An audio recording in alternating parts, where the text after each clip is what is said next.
And you know what? We're the idiots. We're the idiots, so you don't have to be. I just went live because I pressed the button. No countdown. No countdown. I'm making it easy. I'm just jumping into it tonight. You know why? We're using this while we still can. We're using it till it gets taken back. Yes. Well, yes, because it's news from around the world. Yes, Disney World. Thanks. And had I found it a little sooner, I was going to steal his intro theme. Because it's totally stealable. It's rights-free music from GarageBand. Well, there you go. I've heard it in commercials. Nice. But you know what? We got some Disney news today. You know, I have right here that the Genie Plus will not sell out on any given day. Yeah, I'm not surprised about that. Money, money, money. JPEG likes money. Potentially terrible idea. The whole thing is, now that we actually know what it's going to be, like, come on. You just made the broken system and added to it. You didn't change the system. You just said, hey, guys, our system's broken. What are we going to do? I don't know. Let's add a price line to it and keep it broken. That sounds like a great idea. I'm Bob Chapek. I'm going to get a lightning lane for Small World. They took that sign down for Small World. I think Small World's the only one that doesn't have a lightning lane now. We're gonna still have it for pirates because we don't know why this attraction's getting a line. I have an idea. Let's keep it with Little Mermaid too. Let's make every Omni mover have one. Yay! Just like Kermit the Frog. Yay! No. We do not compare my psycho Bob Chapek here with Kermit the Frog ever.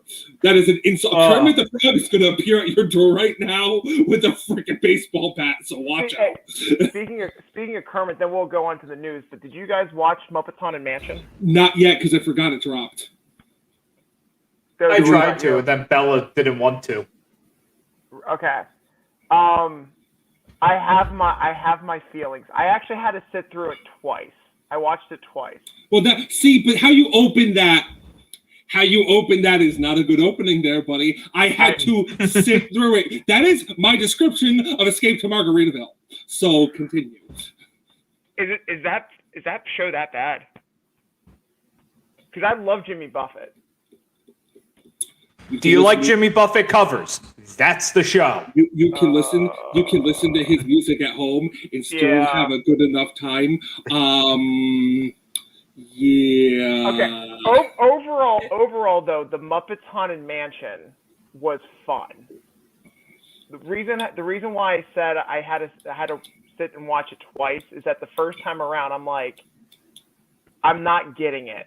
Like, for some reason, like, there was something about this movie. I'm like, okay, it's missing something. And then everyone on Facebook was like, oh, this is the best Muppet movie ever. And I'm like, is it? Because you have Muppet Christmas Carol and Muppet Treasure Island, I think, are the best Muppet movies besides the Muppet movie, the original Muppet movie. Muppet Take Manhattan, Great Muppet Caper. Okay. Really? All right. We're just gonna other than Muppets in Space, which I don't mind Muppets in Space, but like, let's be real. Yes. Okay. So to me, this reminded me of. Do you remember when the Muppets had a Christmas special on ABC like a few years ago? The newer one or the one where they go to Fozzie's house? What the hell's the one with Fozzie's house? You've never seen? Dude, that one. Dude, that one is okay. That's what that one's from the 90s. That one is excellent. That one. Oh my, how? Oh, it's so good. Oh, it's so good. Okay, this it's got the Doozers in it.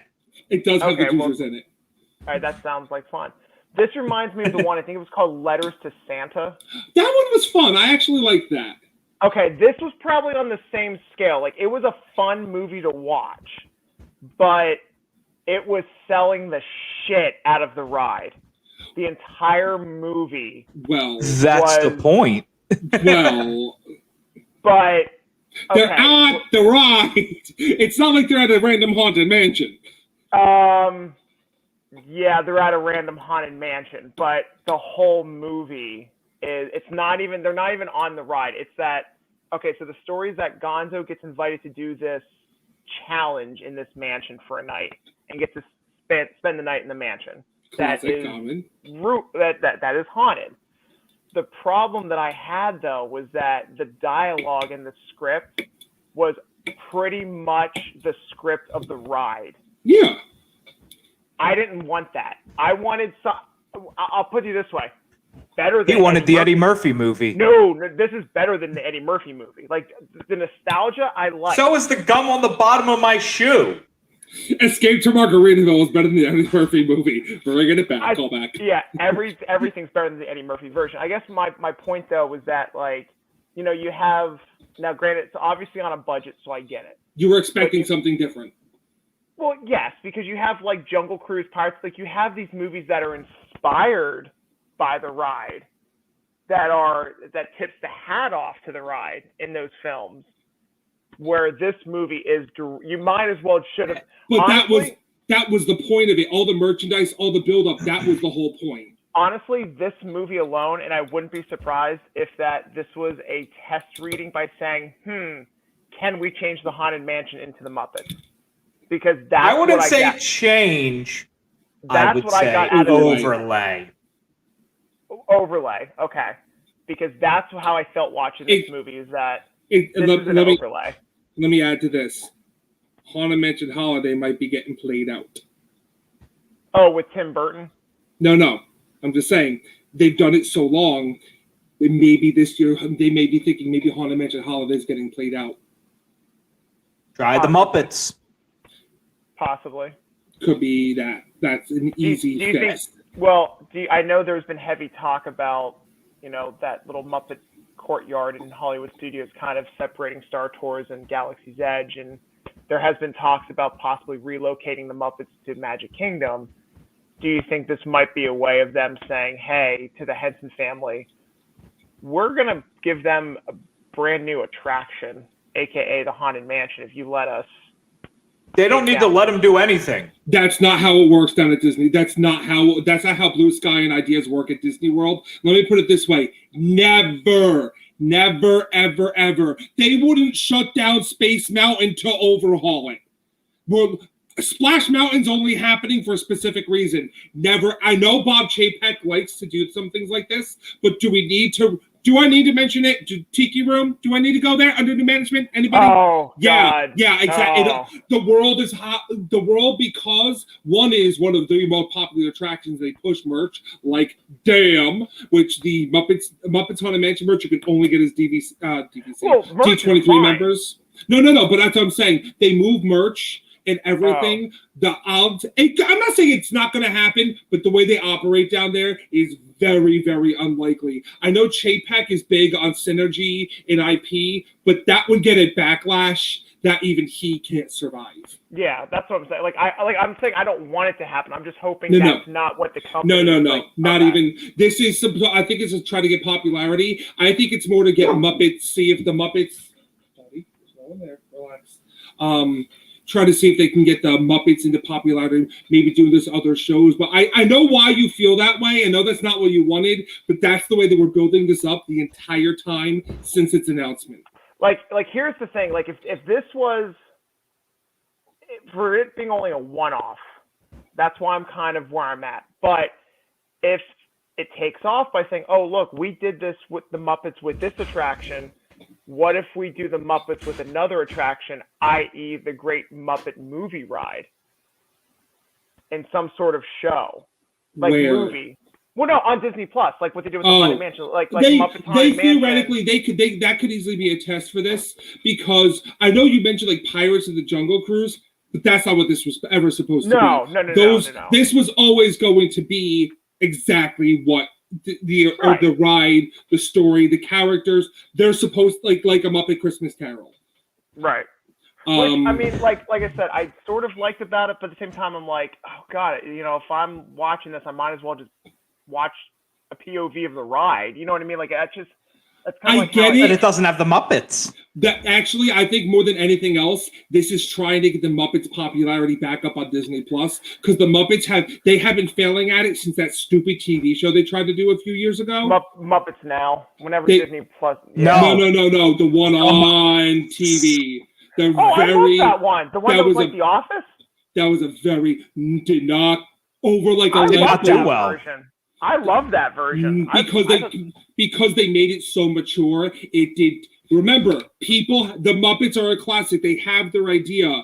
Making Scooter psychotic was not a smart. They did decisions. They made it very adult. It was not a smart idea. Walder, if you ask most people who watched it, well, I was expecting the Muppets. This is what I got. I don't want that. I wanted the Muppets. That's the problem. This could be trying to salvage for Disney Plus of getting series and stuff back. They might be doing more holiday specials. It's a way of integrating the parks into everything. Synergy. That's what Chapek likes. Like I just said.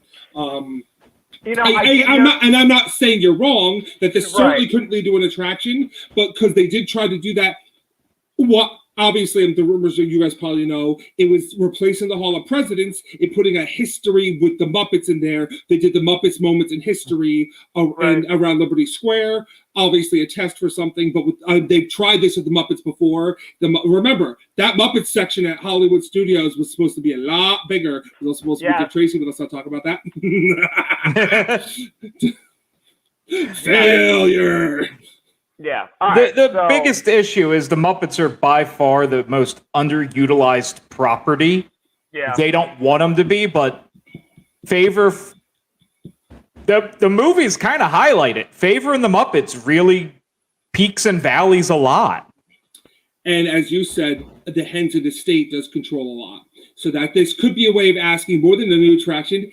Can we get a little leeway in doing things with the Muppets? And maybe try to win favor back of, I know you weren't happy with the last two outings.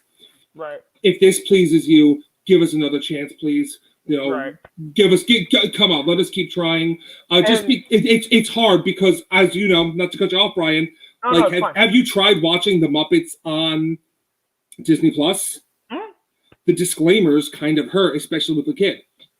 Yeah, that's true. You have to explain things that I'm not trying to say the Muppets are one with them. We're not political here, but obviously we love the Muppets, as you can clearly tell. That's another thing that I think maybe they're trying to fight, is trying to do a little bit more. We can do wholesome. We don't have to do things classic. Not that there was a problem with classic Muppets, but... Well, I'm just going to point out everything on Disney Plus has disclaimers. This is fact. Yeah. Even Song of the South. Wait, what? There are legit, like you sit there and go, this movie depicts tobacco usage, and you sit there and go, it's Aladdin. Where? Dude, they do. Come on, they do not. You're joking. Come on. I don't think actually on Aladdin, but there's a lot of the ones where I sit there and they go, tobacco usage, and I'm like, where? Also Aladdin would be opium. Wait, what? Hookah. It could be hookah. Hookah usage. Hookah usage. Well, remember, Aladdin's set in a dystopian future. Who knows what it is? It could be spice for all we know. Possibly. But let's get back to the big news. Speaking of Aladdin, with Genie, a little bit of a segue there. And folks, look at that. Even when we sidetrack, which Muppets are still Disney, we're still on track. Even when we sidetrack, right back to it. The best. That's why you come to the Diz Idiots, baby. So yeah, Genie Plus. Your thoughts? I sent you guys the list today regarding the clusterfuck of Genie Plus Fast Passes, and then you have the individual purchased Fast Passes. One Fast Pass per ride per day for both. So it's like you want to buy now.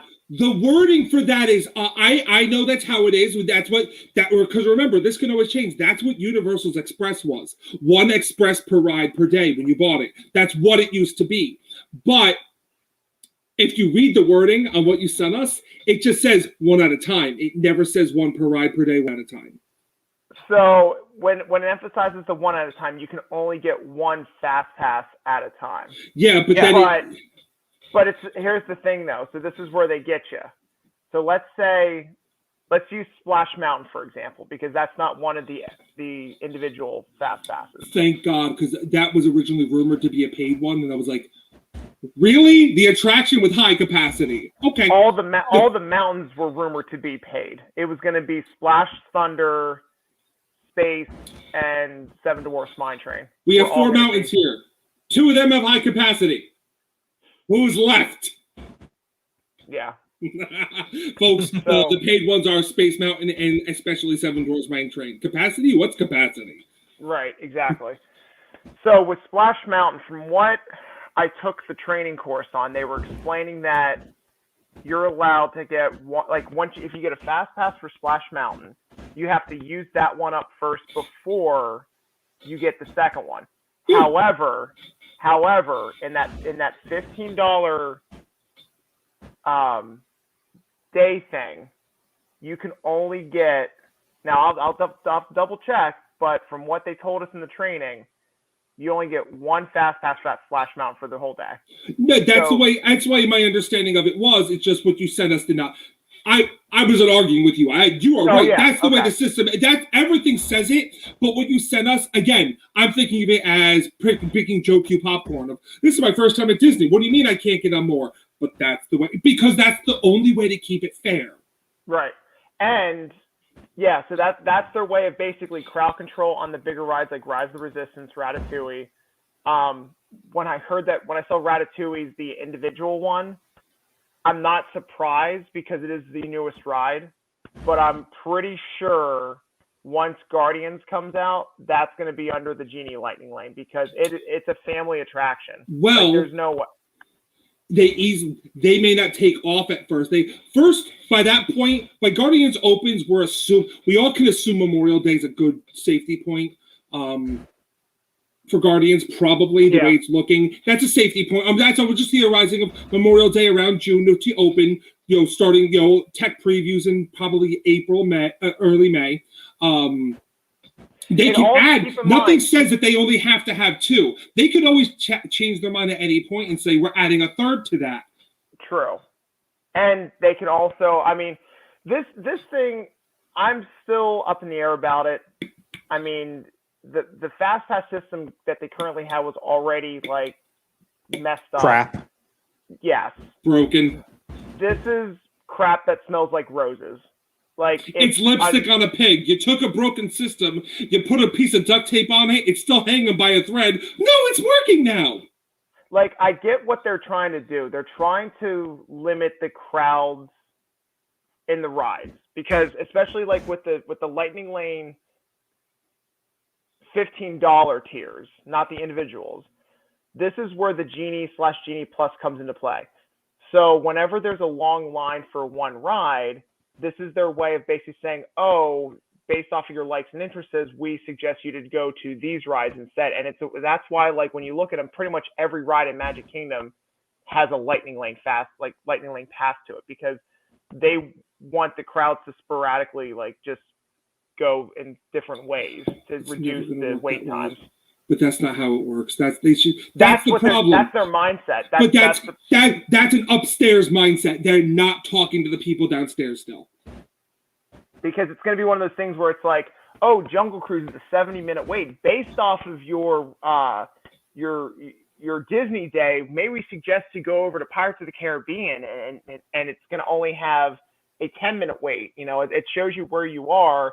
So the Genie app, I think the Genie app is going to work well. This is going to be the cluster because I can already guarantee as a travel agent, people are going to call me by saying, so what's the difference between the Genie and the Genie Plus? And I have to explain to them, well, for the Genie Plus, it's the $15 per person per day, and that's where you get your fast passes. Well, could I get the fast passes on the Genie complimentary service? No, that's just your Genie to help guide you through the park. This is the additional tool, the Plus tool, by saying, oh, you want to ride these rides. I don't think people are going to use it. I'm just going to be honest. I don't think people are going to use it like they think they are. First timers. This is for the first timers. I can guarantee you. Because when it comes... Yeah, but when their phone dies, now Genie's dead. Well, okay. I think it's also for the families, like for the kids. When, like kids... I don't know. Like, I know I'm going to be able to sell this. I'm not talking about the Plus. I'm talking about regular Genie. Regular Genie. No. Genie Plus is gonna. Here's the thing. Here's my thought on this. Genie Plus, I actually think will move a ton because I think people are just going to pay for it. I think when you go to Disney, they always gave that mindset when they were training you. This is a once-in-a-lifetime experience for these people. I think you have a lot of people who are just going to pay the money. They're just going to buy it. I could be wrong, but that's what I think they're going to do. They're just going to end up buying it. That is where we lead to the system hasn't changed at all. Pirates should not have one. Small World should not have. Haunted Mansion, you should not. Dumbo, you should not have one. That's the whole point of these. That's my problem here. I actually thought originally it was just going to be the top tier ones. I thought you were going to have no fast passes in the park, except for the best the top tier, highest attractions. You're going to pay. And obviously we're going to talk price, our ideas of pricing on those next. I'm just going to go right with Rise of the Resistance, which no one can ride anyway. Had to throw that in there. Got to get my dig in. Say it's $20 a person. Okay, I could see someone saying, well, let's pay the $20. Everyone else try for a boarding group or standby. No problem. That's where I think this, again, we have to see how this enacts.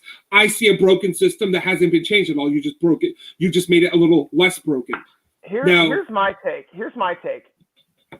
Me personally, it should be either Genie. It should either be Genie Plus or Virtual Queue, not both. They're still going to have the virtual queues. I'm aware. Even with this implemented, which makes because it's stupid. Absolute nonsense. It's moronic. It's basically saying, hey, sorry, you weren't able to make it in the virtual queue. May we suggest you to pay $10 to ride this ride? What? So here's my thing. The way it reads for Rise of the Resistance is there are going to be a couple boarding groups dedicated to the Lightning Lane. And as long as they do their part to make sure that the people who purchased a Lightning Lane boarding group do not get in another boarding group, it could work well. It's still, I think the Lightning Lane on this is going to sell out stupid fast. Impossibly fast. So I'm guessing within especially for Rise of Resistance, I'm guessing within the first 30 minutes, because with people staying on property. Not even. Unless they could have, say, we'll make up a number. It's 4 boarding groups. 1 at 10. They will start selling the second boarding group at 9:30 for 1. So they stagger when they go on sale. You're going to actually to back this up. Notice if you picture, if you will, notice they stop boarding groups end of September. Genie rolls out in the middle of October. So when they start doing this, notice there will be no boarding groups. Yeah. But they're testing this. Ratatouille is the only one that still has boarding groups though. Like Rise of the Resistance got rid of the boarding groups. No, they did not get rid of them. They paused them. They will definitely be returned. If you read the article, they are paused. I'm telling you, they're testing this. They want to see how this goes. I'm telling you, they want to see how much money they can bleed out of this. Rise of the Resistance will have no boarding groups if they're making $10,000 a day from this. Yeah. I'm not saying they could possibly make that much, but that's what I'm thinking here is Cheap Ass Chapek is testing this. They want to see how much money they can make in a day and what better attraction to do it than the hottest one on property. Can I just point to something I noticed that I did not see before that kind of makes me happy? Please. The Indiana Jones Done Spectacular will be reopening on December 19th. That was the other announcement I wanted to tell you guys is that Indiana Jones, the longest running stage show. I know, Bruce, how you feel about Indiana Jones. I actually don't mind the show, folks. For those watching at home, and for those who are big Indiana Jones fans, I'm not against you. Bruce does like Indiana Jones, but everything has its time and its place. Time to go. So, hey, look, I finally got to be an extra on it. Hey, okay, maybe I'm bigger than I have never been chosen. Hold on. Let me piggyback off that there, Dozer. If you look in the Hollywood Studios column, this is how ridiculous the $15 lightning lanes are. Indiana Jones Epic Stunt Spectacular is under there for Lightning Lane passes. I'm sorry, but for $15, I better be an extra. if that's gonna be my fast pass for the Well, day, here's the I thing. better be. Why would you? It's because it's priority seating. You have the best seating for it. It better be like front row, center stage. I'm sorry. Even Beauty and the Never Beast is. Live, Disney Junior Play and Dance. I'm sorry. Some of these, why? Again, why? Indiana Jones. Muppet Vision. It's everything. It's seriously look at they basically said what are the top 2 attractions in all 4 theme parks. Bam, we're going to use those as the individual ones, and we're just going to give everything else lightning lanes. We're going to give people the option for $15 to get fast passes, and we're going to give fast passes to everything else. That's what they did. Again, actually, more than they not just did that. Again, I'm telling you, they did this on capacity as well. Because why wouldn't Safari be a paid? Yeah. And I'm just going to sit here and ask a simple question. And Bob J-Peck, please put your fingers in your ears and go la la la la la la la la. Don't listen to it, Bob. Listen to him and take it. Take it, Bob. Can I get a lightning lane for Pecos Bills? Scratch that, Bob. Put your fingers in your ears. Don't listen to him. No, Bob. I mean, while we're on that topic, I'm sure Liz would like a few lightning lanes for Starbucks too while we're at it. Yeah. Well, Yeah. because another thing I just noticing here, I really didn't get to look close before. Mickey and Minnie's Runaway Railway is there, and Slinky Dog Dash isn't. Wow. Yeah. Okay. Yeah, I was shocked about that too. Okay. I overlooked that one. I looked before, and I'm just like, it has to be. Come on. Yeah, Ooh. Mickey and Minnie's is the individual lightning lane purchase, and Slinky Dog is not. Can I just appreciate? I remember working at Disney when you could not give a fast pass to Twister and Mid-Mania, and if you did, you were in such trouble. Like, they were going to roll a guillotine out in the middle of town square and chop off your head. You deserve this, you pig. They were going to put you in stocks and have, I don't know, I'll guess, throw tomatoes at the loser. He's an idiot. But now it's like, oh, no problem. The difference a third track makes. I think they still do that, Bruce. They can't because just, now it's a lightning lane. I'm just wanting my lightning lane pass for Mission Space Green. I know. Green and orange. Well, yeah, so can I get 2 for that attraction? Wait. Can I get 1 for green and 1 for orange? Wait, I'm sorry. Can I get 1 for Living with the Land? I'll take 1 for Living with the Land. I've actually waited in line for that. The only reason those are, think about this. Lunch. The only reason those are popular is lunch. Those 2 are going to actually be hot lightning lane ones. Guardians of the Galaxy. Oh yeah, that's no doubt. That's the thing. That's why certain ones, Space Mountain makes sense because it's the only thing there really besides Buzz Lightyear and the Speedway and Tron coming in. Who knows when that's going to open? I think the fall personally, unless they want to open up 2 hot attractions at once, in which case go ahead, see how that's going to work out with you. Remember, your attraction will break down on your opening day. Open them both on the same day. That'll be fun. Yeah. What? Why are we overlooking MILF?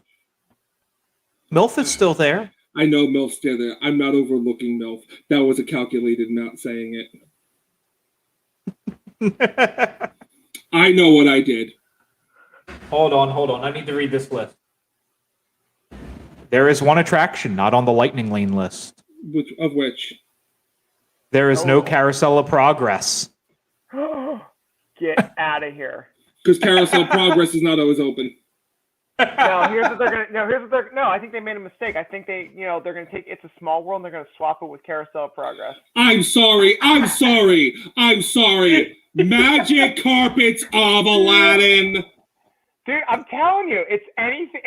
I'm telling you, this is for the people who've never been to Disney in their entire life, and they have a family with kids that are so excited they want to see and do. For the people that want to see and do everything, this is for them. This is for them. Hold on. Take your room right here. Astro Orbiter. Right? Well, yeah, because that's got the capacity of my car. tomorrow. Hey, the transit Tomorrowland authority- Transit Authority. Yeah, Hey, if there was a light lane for the transit authority, I would be at Chief Disney tomorrow begging at the door going, Bob, open up. I know you're in there, Bob. Take the man away. Don't you dare, Bob. We have words, Bob. hey, yeah. I mean, look, it's bad enough that Spaceship Earth has one.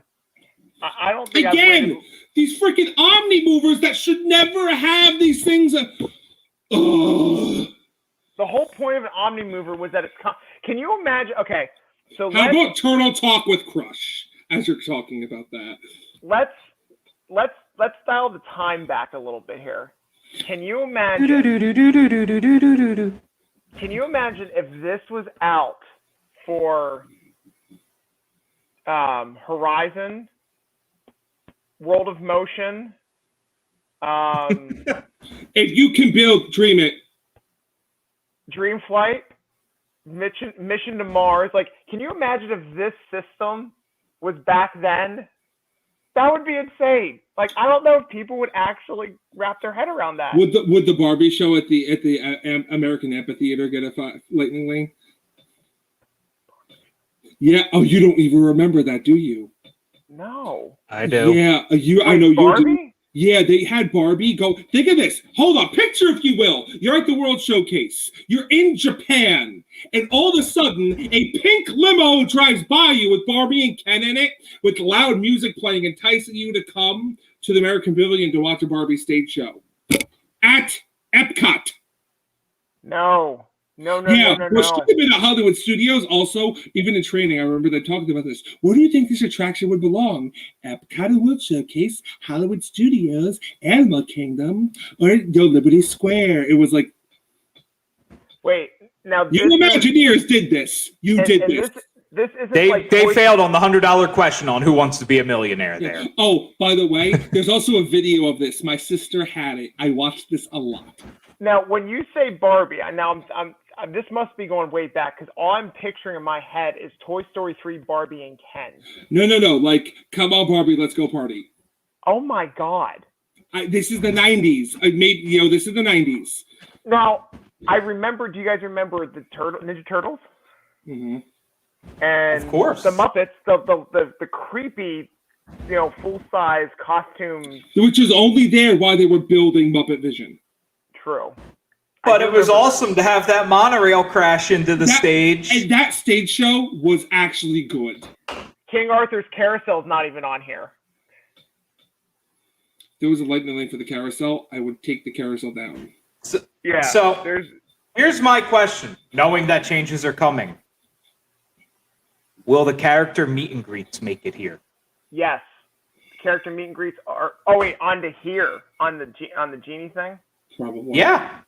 I bet it's going to be paid. I 100%. Hundo, telling you. The random, well, also that's when it comes back, but I bet you're going to have the big ones are going to be paid. Because remember, you could get fast passes for them. And here, you're right, I do remember that. And how much you want to bet they'll do some sort of bundle package with PhotoPass? For like private meet and greets with the characters and all that. You mean Memory Maker. Well, that's what I meant, yes. I hate that name, by the way, in case it's not obvious. So do I still get that for free? It's one of my favorite perks of my annual pass. Oh, that's probably going to change. Again, Memory Maker. Anything Chapek could do for more of this, because we're bleeding money. We're going bankrupt. We only built $1 billion expansion. What do you people want from us? I'm going bankrupt here. I had to be driven by my chauffeur's son to work. My chauffeur had to get another job to feed their family. These are tough times here, people. You don't understand. I could only vacation to the south of France this year. They're not bankrupt. They only have $16 billion set aside on a rainy day fund. That's just their safety net. It's nothing compared to Apple's. Listen. When Toy Story was almost a roller coaster Toy Story Land was almost just a roller coaster in a bathroom. Be happy you got that. I mean, it was close to it. Oops, did I just say that? Just that. They don't have to be too. I should not have spoken there. But no. Speaking of annual passes, Dozer, did you see? This came out of I think like a month or so ago. Did you see the new annual passes for? No. Dude, pretty much only for Florida residents. Yeah, Like, we did the whole thing on this. We saw the annual Yeah. passes. Oh yeah, it doesn't bother me. I have the DVC annual pass. I'll still that's- get it. Yeah, that's And this Alright. isn't that different from the old You know, annual passes. I actually think they did this. Actually, probably works better for them to do this on purpose. Because frankly, unless you live in Florida, most people aren't buying an annual pass. Your average guests. I want to, but now I can't because I'm not Well- a Florida resident. Well, no, you have to buy the top level one. That's the whole point. Right. You can't just buy And- the Florida. They Right. always their annual passes have always been big on Florida resident discounts and perks. They want to give you because they're the ones who can come the most often. They Right, want to. They don't right. want to charge you full price because then they'll say to Disney. I have to do the math out again. But the original annual pass, the DVC pricing was 11 days. Okay. An 11-day ticket was an annual pass. I don't know what it is. It was like a 12 or a 13-day ticket to justify it for. And the problem is now with dynamic pricing, and they're increasing pricing every year, and it's. Well, it was also based off the fact that an 11-day ticket didn't exist unless Yes. you were British. Aw, Right, you that's- beat me to it. I was gonna say yes, it does. If you lived in Britain, if you lived in the United Kingdom, aw, we think alike. But you'd have to buy a 10-day ticket and a 1-day. Day. Right. So it's that whole reset that made it justifiable. Or 2 trips, since they took away the never expires. 2 trips of, I think it was 3 or 4 days, and you easily made the annual pass price. I haven't done the math to see if it still works out that way. It may. They just want listen. If you're gonna go a lot and you're not a Florida resident, you're gonna have to buy the top one or pay each time. I think that I have no problem with having Florida resident stuff. Like I said, I was a universal pass holder when I was down there, Right. like most people. How long were you down there? How long were you down there? You were down there for what, a full semester? Or were you down there for a full year? 8 months. Okay. College program was only a couple months. It was January, February to May. The other time I was down there for like 6-7 months, something like that. But that's why. Listen, that's why I bought the annual pass, and of course, frequent fear plus. Right. Yeah. And the rest they say is history. Yep. Well, speaking of DVC members here, Dozer, something else in the news just came out. Starting, well, for John the Gruden? general public, bookings for the Star Wars Galactic Star Cruiser will be available for most people on October 22nd. However, to an elite few, i.e. Club 33, DVC, and annual pass holders, and as of today, Disney Visa cardhold members can have early reservations to book for the trip. And Dozer was telling me he booked like 4 trips for next year. We just had this discussion. I can only book 3. I only have 3 of those. I don't have the 4th one. Oh, I'm sorry. I was. I'm not Club 33 yet. Yeah. Oh, wait. Anybody catch that yet on the end of that? Yeah, Okay. yet. Okay. Do you have connections, Dozer, that you like to not disclose? or Remember, disclose buddy, off- when you do, sharing is caring. Yes, absolutely. But so for the DVC one, at least one of us would have to buy under the points chart, and holy snikes! Yeah. How at this bad? point, How bad? Inquiring minds want to know how bad. Tell me. anticipation, Dozer, just show them on the screen. You're killing me. I'm actually dying over here. How bad? Because I heard a snakies in there. Oh boy. I'm pulling up the points charts as we speak, but I just need it to be known I have a modest contract. It's that month, so I'm good. I'm shivering with Antissa. Bruce, I'll just put it this way: the Thanks, format. that went everywhere. Oh my. Oh, commitment to the bit. The format of just booking a room on this starship is all. You probably would have better luck with Elon Musk flying in space with SpaceX than you are to do the Disney Star Cruiser. I mean, he invited me. Didn't he invite you? No. Rude. I'll have to email him about it. Listen, Seriously, Elon. like you might have better luck flying on SpaceX than you do with. They might have a better time too. Well, Oops, and I say that. So it launches March 1st. Is the first sale. Do you know? As of today, they are booked through June. What? You sheep! You idiots! This is why Disney gets away with this stuff. Oh. Yeah, do you see this? So, and here's the chart. So, the first one is the value dates. This is the cheapest dates you could get. These are the dates nobody wants to go. $295 for one person. I have a very modest contract of 160 points a year. Yeah. Yeah. 295 points per person? Yeah. I mean, do they wipe your butt while you're there? No.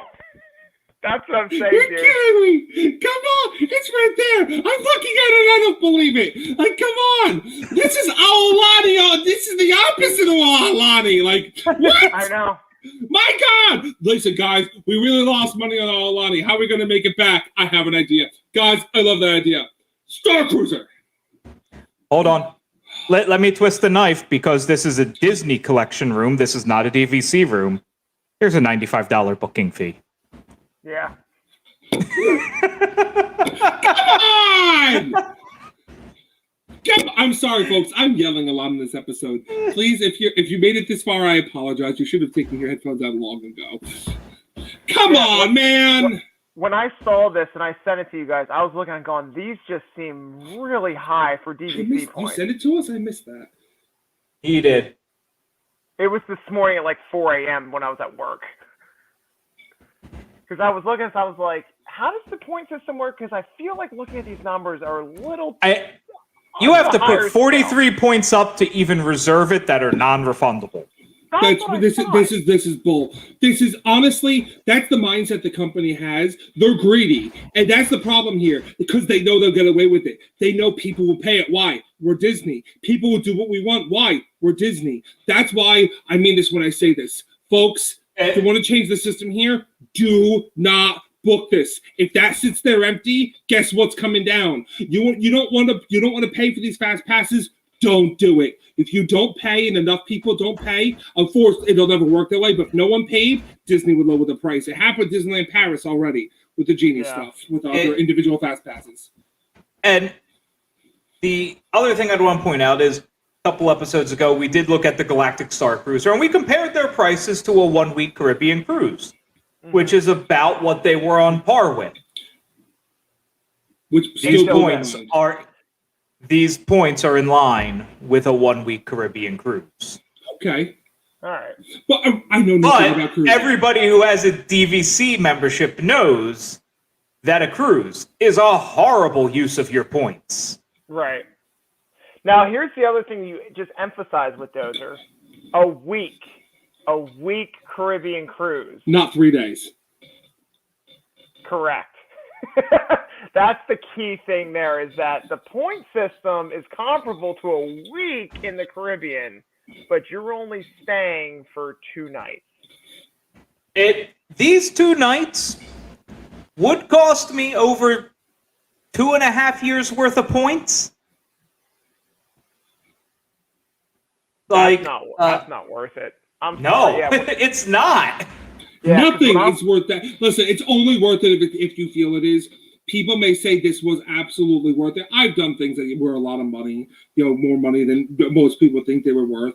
And I turn around and said that was worth every penny. It's all personal to you. So if you're watching this, you're doing the Star Cruiser, don't get me wrong. I want you to go have fun. Don't feel bad about it. Don't feel ashamed. Don't think about the money. Just go and have fun. Tell us how it is. Because I'm not going to do it. I don't think it is. But if you think it's worth it, please, by all means.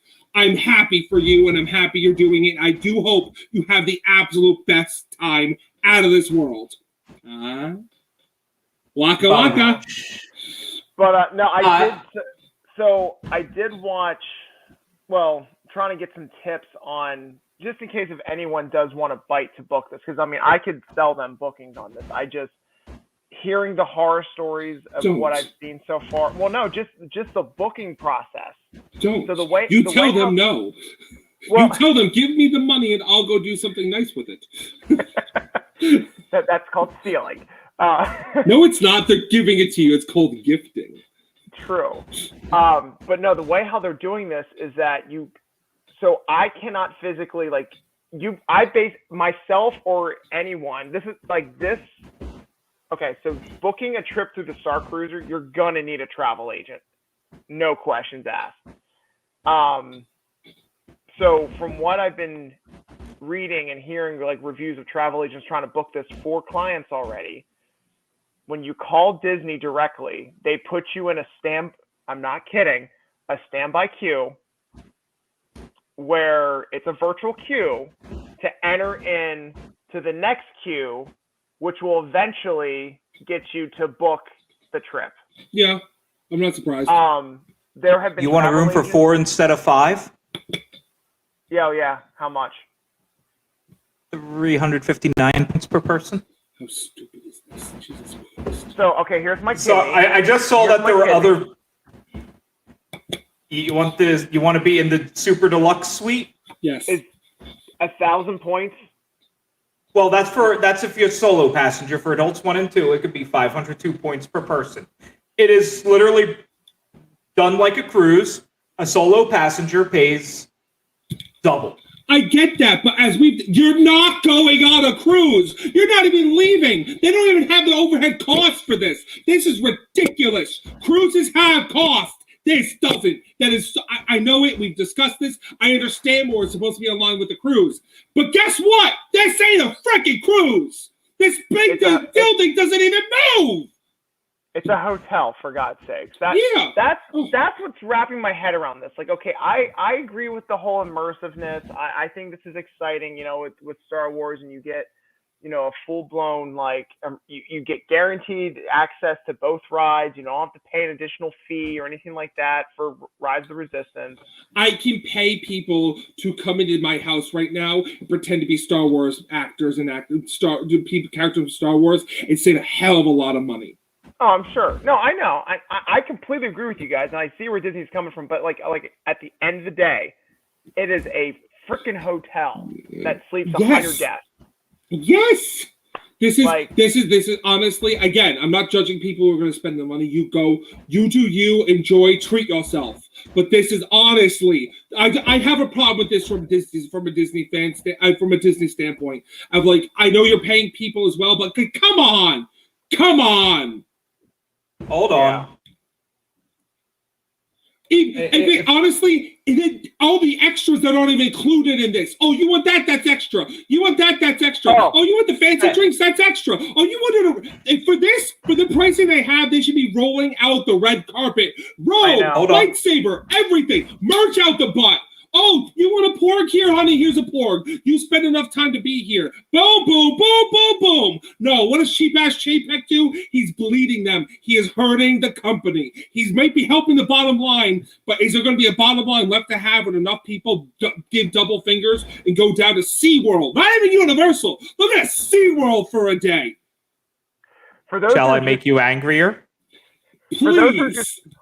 For those who are just tuning in right now, we're on a segment that's called What Grinds Bruce's Gears. And today's topic is the Galactic Star Cruiser. Everything, apparently. People who watch us must either love me and be like, here he goes, or again. So the average cost of a point for any given trip. Okay, this is what I wanted to know. Disney values a point at about $15. If I need to buy a temporary point for a trip, it'll cost me $15 per point. Okay. So for one adult in the Galactic Star Cruiser at $15 a point times 295 points, you are looking at a grand total of $4,425. You're kidding me. Come on. Which is what Person. it came. Well, wait, that's for one person. Where did I see the combo for two people was like $5,000? That's the actual cash price. No. This You is are DVC, paying so nearly double for you're being DVC paid double. points. That is, I cannot believe you're doing this to your DVC members. DVC, welcome home. We love you. Keep coming back. That is atrocious. How dare you? Like, Bruce, how dare Bruce. you not? Oh, sorry. Bruce, every DVC member knows you get fucked on the cruises. Like, we know that. But again, they tell this us. isn't- yeah, but this isn't a cruise. Bruce, I bought my DVC on a cruise. I You know what the did. sales guy told me? You get screwed on the cruises. Never use your points on a cruise. No, I get that. This I isn't get a cruise, this it's a isn't a hotel. cruise. Again, there's But that's how they're selling it. they can sell it that way till the cows come home. You do not Who's shit. on first? What's on second? Do not shit in my cupcake and call it frosting. Cause it ain't. Just ain't. I know it. And those are. I'm with you, buddy. I understand that. I do. I truly do. But at the end of the day, Joe Q Popcorn ain't gonna understand that. I know that's not what they're gearing towards. They're definitely gearing towards the higher class clientele. But like, I think they can only last so much on this before they're gonna run into the wall and go, oh, because guess what? Are they going to cut back? If I'm a team member, it comes wrong company. Jesus Christ! Woo, that was a miss up. Cast member, woohoo! I'm sorry, too much horror nights in my life apparently. If I'm a cast member there, and there's not 100 people, do they cut back on them? You know, are they going to start cutting back on that? You know, there's a lot that goes into this. And I get that's why the price is the price. But like, come on. Well, and here's the other thing too. And kids are going to want to do this. Parents are going to want to do something special for the kids and hit this roadblock. They're not going to know. The first timers aren't going to know. Oh, it's going to be bad. It's going to be shameful. And here's the other thing too. So okay, so let's say for argument's sake, it's a huge success. Disney wins. We're all suckers. Can I have a cup of asbestos while you say that, or bleach something? Where I'm going with this though is that eventually they're gonna have to change up the storyline because they cannot keep this same story going on for 3-4 years. Brian? What? They're going to sell out for 2 to 3 years Oh, I'm sure they will. without batting an eyelash, without a single return guest. That's true. With 100 guests a night, All right, so let's. Disney has a lot of turnover. 20 They're years. selling this. Let's just say 20 years down the road, they're doing the same show. You're telling me, well, then again, Beauty and the Beast is still going on at home. Yeah, but people aren't paying $4,000 to see it. I was No, gonna but get into the opera, but what's the eventually they point? will be paying $15 a person to see it because it falls under that list of Genie Plus. Yeah, but I get that. In 20 years, you're gonna have to renovate the hotel. Remember that they're So- gonna eventually have to rent again. They're banking a lot here. Wear and tear. I think they're gonna have to give back a lot. Any kind of customer complaint, there's gonna be complaints. Hey. You think this is gonna go well that kind of- first weekend? for that- Ah! Day one, So there's going to be complaints. here's my question. So we keep throwing around 100 guests. None of these rooms are for 2 people, but they're sold on double occupancy. Yeah. Is that 50 rooms, that 2 guests per room? Or are they factoring in that this 8-person suite's always going to have 8 people in it? Oh. That's true. Yeah. And we can't look at this at number of guests. It has to be looked. So for Bruce, for your hypothetical, yeah, there'll probably be a lot of days where there's not 100 people. Oh in there. no, I But they know that. they're Yeah. going to sell 25 rooms, which Oh, is yeah. probably close to what the room count is. Yeah, no, I understand that, but it just I'm thinking of you may get to the point that listen, there is a chance there after the first weekend this falls off like a hot potato. We don't know that this could take off and do anything. Oh, well, this is all hypotheticals. We have no idea what this is going to go like. Mhm. But I'm just saying, I can see very early on, especially with how much you're paying for this. I can see being a lot of, vandalism, theft, take your pick. The wrong people get in this. I can see a lot of, Johnny didn't know there's going to be like this. Johnny doesn't want to do this. Can I get my money back? You're going to have all sorts. I think if they do not, the biggest thing here for Disney, you must, of all the things you've ever done, you must tech this like hell. They're not. If you don't, and they're not going to. When you don't tech this, you did this to yourself. Enjoy, have fun. Well, Bruce. obviously Space 220 was sort of the intro to this. Really? No. No way. This is a completely different type experience. This is a different monster. Space 220 is a restaurant. You're spending an hour in max. Yeah. They won. This is a completely different monster. Yeah, well, I know, but it's still the whole, the technology is somewhat the same because you have those video projections out in space. You have the same. Yeah, but I'm not They sleeping have that on there. the cruise. Yeah, no, I'm not. The thing is, now you have people sleeping there. Now you have all sorts of things that can easily go wrong. Hell, even a fire alarm can go off. Will go off. Team member previews at Universal for Horror Nights. They usually the fire alarms go off. Why? When else are you going to try the stupid things with people there and act that drill out? If they don't tech this, if they don't try this, which they're not going to, you deserve every. What did I just say about your attraction always breaks on your opening day? Good luck. Have fun. Enjoy. Do you think Universal might have something in the works that might be comparable to this hotel for them? You don't think they want to, even for something that's on the facade for the Epic Universe, there was the one hotel there. You don't think there might be They're a smart second enough room? to wait to see how this plays out. Knee-jerk, if they do, it'll be only if this is a success. Some of the Harry Potter knee-jerk reaction. Listen, anything's possible. Fear Factor Live, goodbye. Anything's possible. No, do I think Universal will do things? No, I do not think that. They have too much on the plate to begin with, and already there's enough questions going on over there. What's replacing Shrek?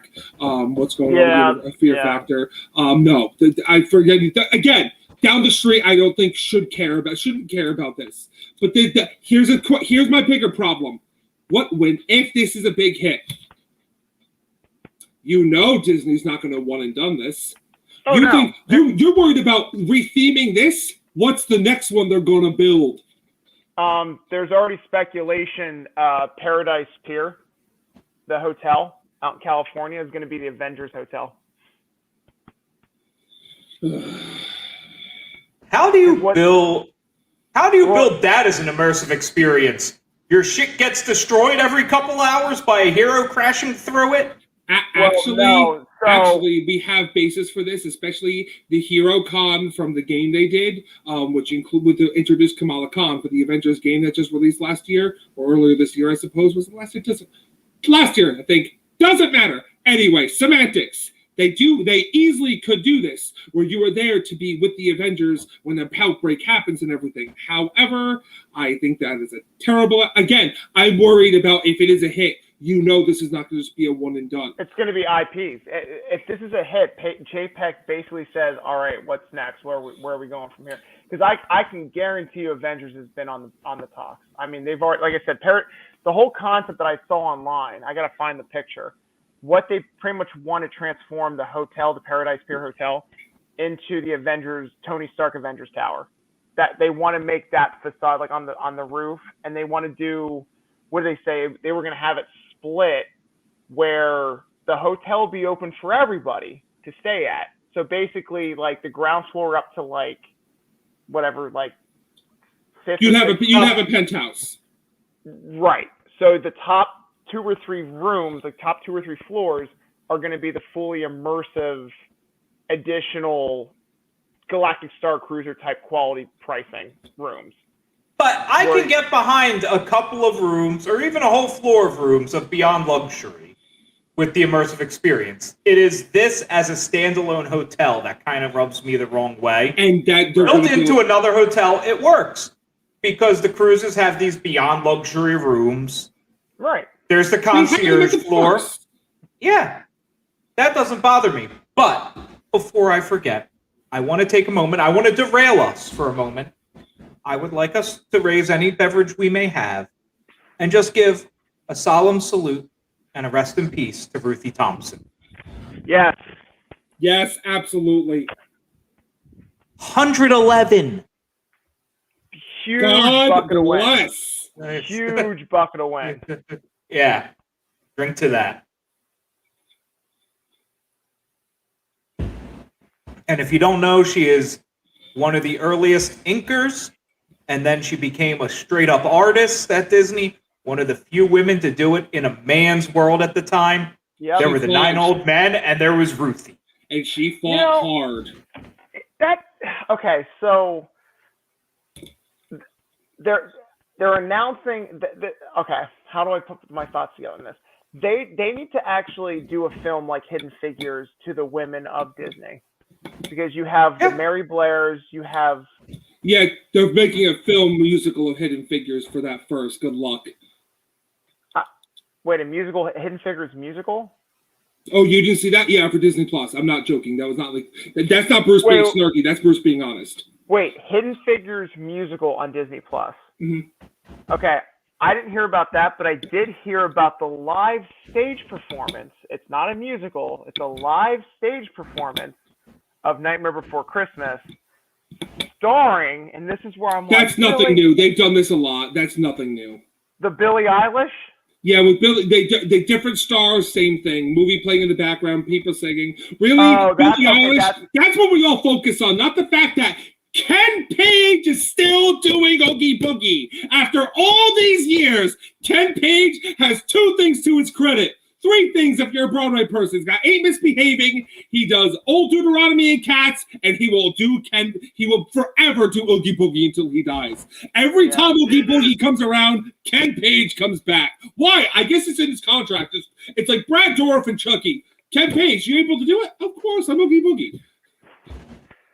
Well, speaking of Halloween's type stuff and movie type stuff, did you guys catch that David Gordon Green is going to make a movie about Walt Disney's creation of Disneyland? Yes. I saw that. Yes. And that's where I was going with that earlier, with the whole idea of you like having a film or something about the women in a man's world. I mean, because that alone, I think, would sell when you have. But here's the thing about the Disneyland story. Here's the Disneyland story thing.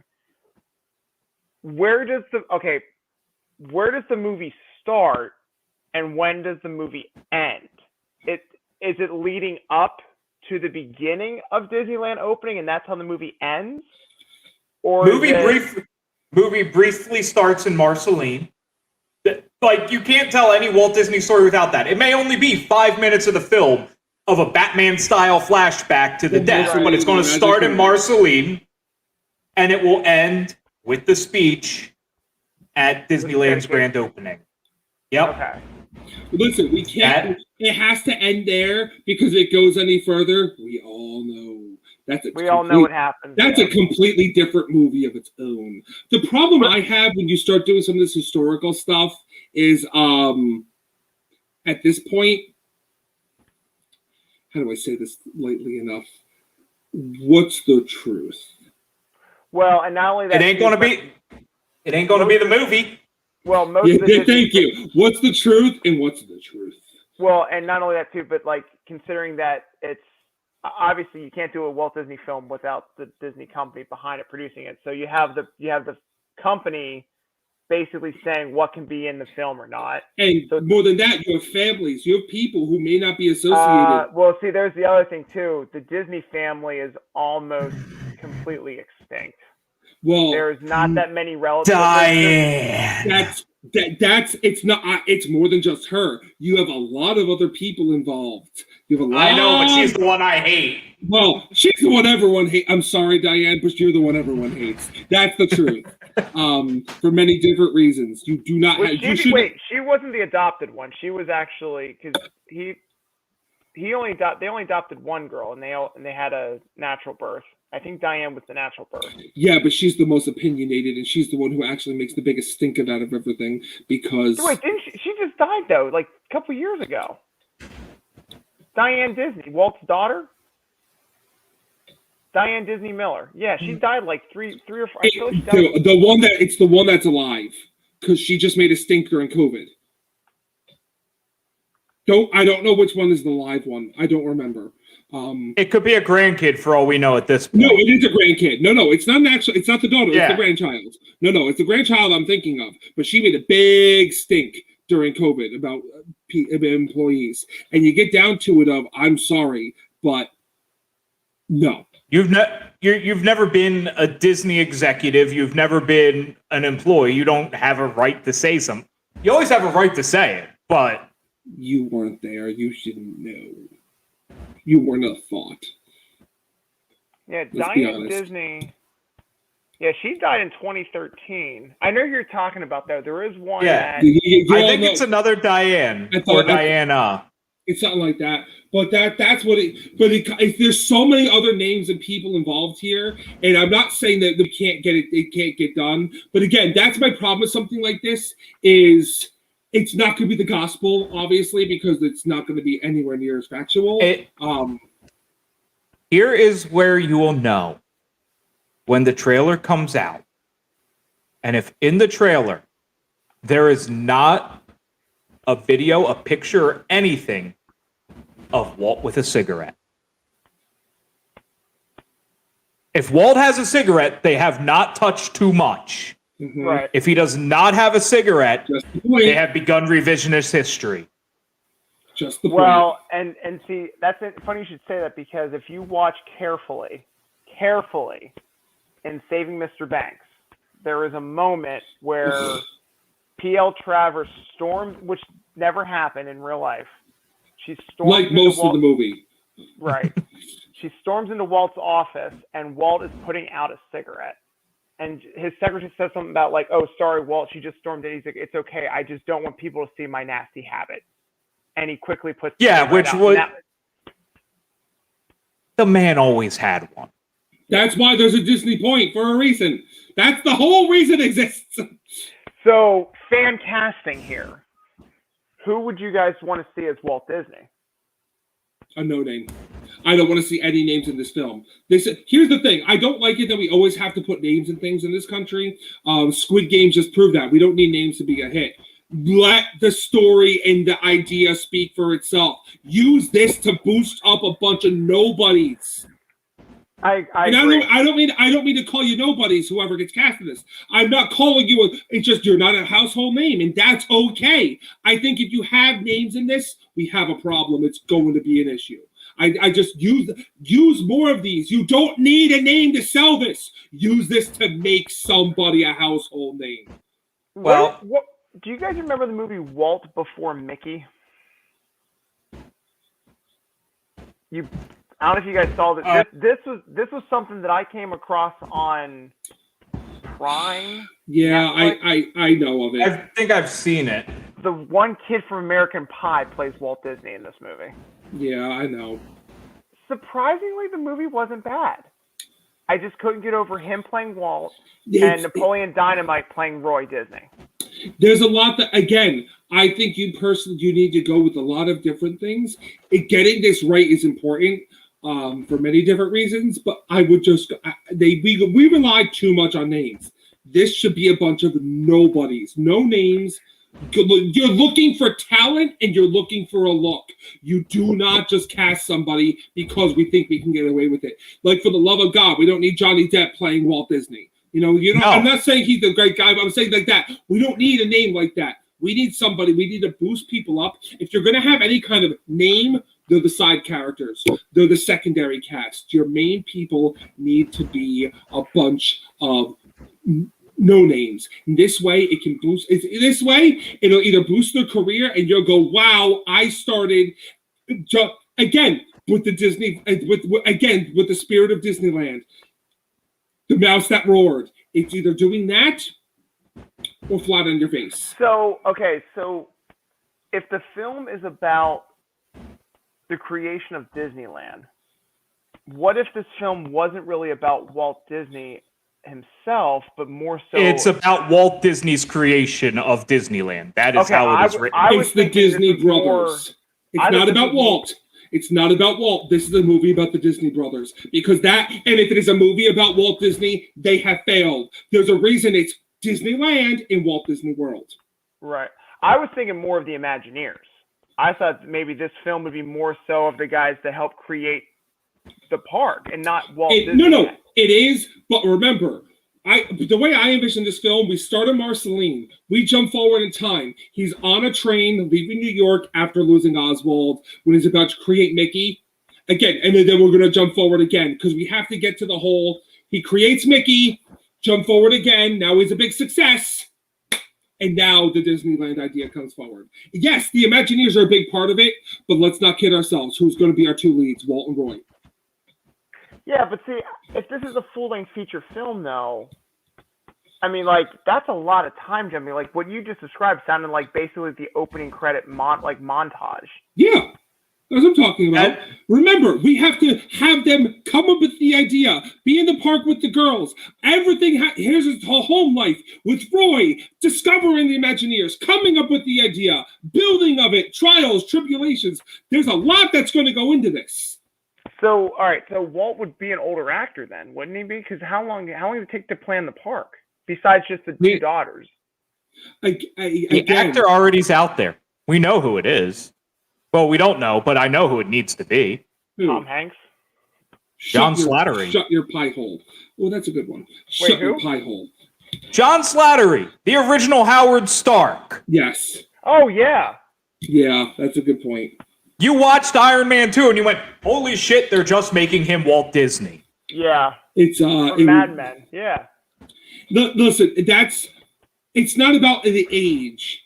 It's about getting it's about story and everything. It's about again, if you're making it about the creation of Disneyland, you have to go back to the idea. It may not even start at Marceline. It just may start with him in the park and the kids because you already know Walt Disney. Again, I'm just ideas of things they could do with the opening montage. Yeah. Like of just getting there, of ironing out again who he is. For all we know, maybe Mickey's talking to him throughout the film. Yeah. I don't know how I like about that. Some people might think, oh, Walt Disney's delusional. He's hearing voices in his head. Yeah. Really?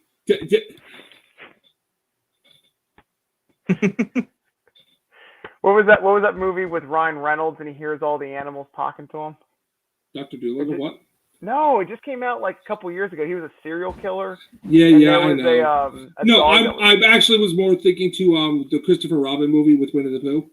Finding Christopher Robin, where it's not. It was like it was actual Christopher Robin, not like the creation of it. It was a cute movie, but that's. I'm just saying that. There's all sorts of ideas here you could go with and make a good movie out of. We'll see. I'm just wondering. I guess I'm just wondering. In like let's say 2.5 hour long film, what can you? Why does it have to be 2.5 hours? I'm just assuming for a full length feature film. That's just how I'm looking at it. But for feature films, a lot of them now are doing shorter films are better. You might be better doing 90 to 2 hours max. I mean, I'm sorry. Not everything has to be. The Eternals should not be the third longest Marvel movie ever. I'm sorry. You need our butts have. It goes on for an eternity. It's right there. It's eternal. It never ends. I'm sorry. They need to think of our butts. And the problem when you start having 2.5 hour movies, you start getting fluff in. That's why I'm a big fan. 1.5 hours, 2 hours max. Move on. That's what was the Tarantino? Once Upon a Time. Wait, was it Once Upon a Time? One of his films had an intermission. I can't remember which one it was. If it was Hateful Eight or all of his movies are too long. Movies should have intermissions if you're going to be over 2 hours. I'm sorry. Butts have to account for something. I agree. Okay, so let's just say 90 minutes for a Disneyland movie.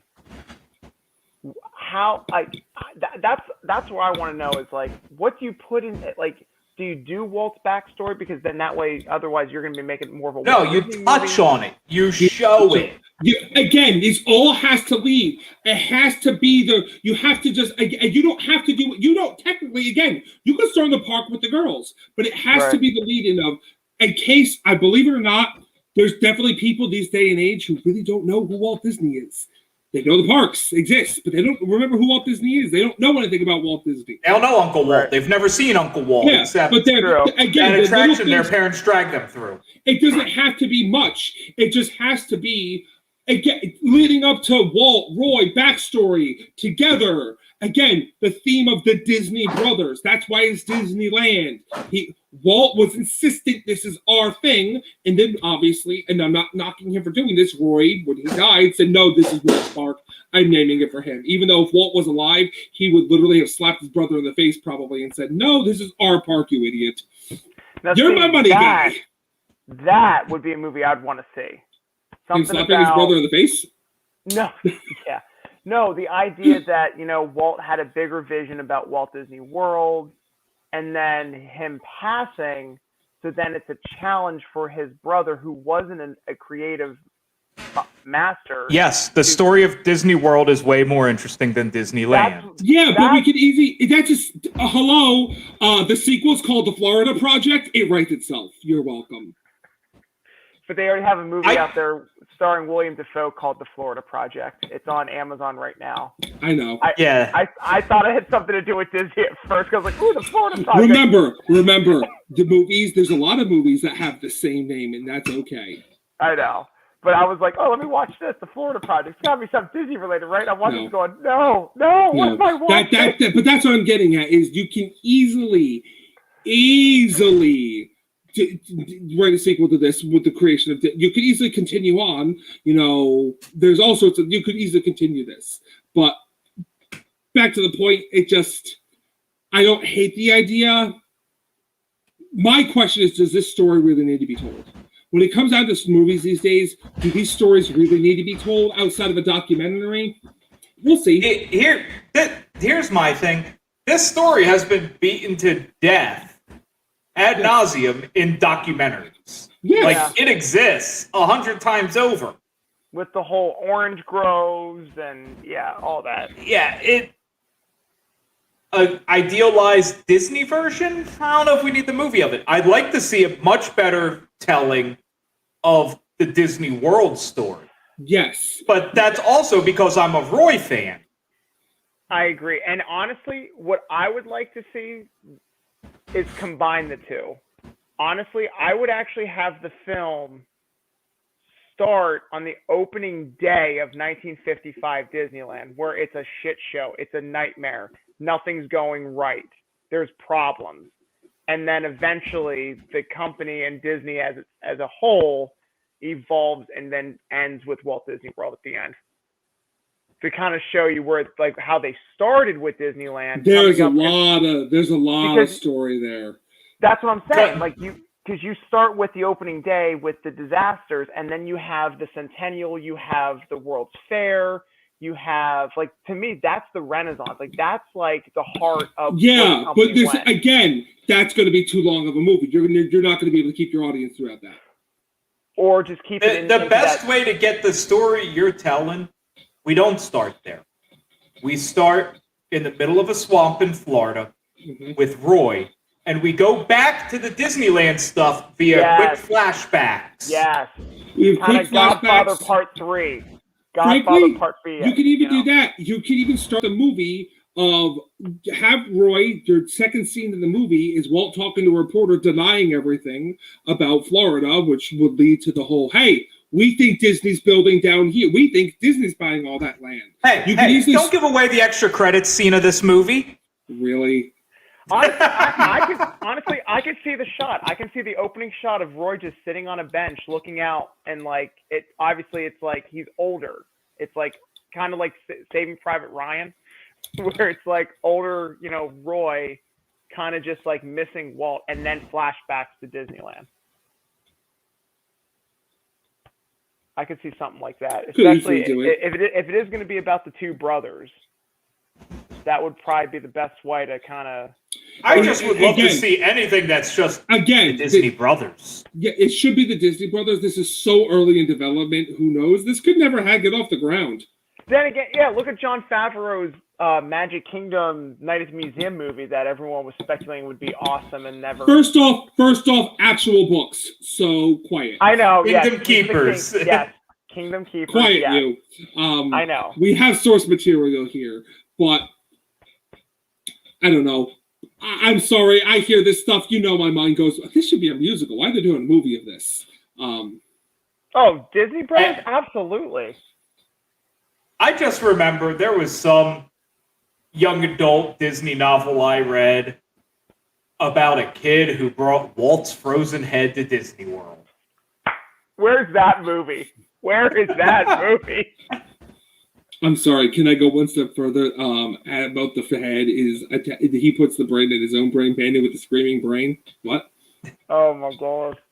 Oh my god. Yes, we need. Wait a minute. That's the casting we really need. Forget everything else. We know who needs to play Walt. Bruce Campbell. Give me Roy. You're thinking of it. Oh, yeah. Give me a moment. You're thinking of it. I'm joking. Clearly, come on. I love Bruce Campbell. Lord knows I love Bruce Campbell. Like, come on. I'm just trying to picture the comb over mustache look for Bruce if he can pull it off. I just want to point out Did you just that say there is a world if? there's a Demolition Man style world where the only actor is Bruce Campbell.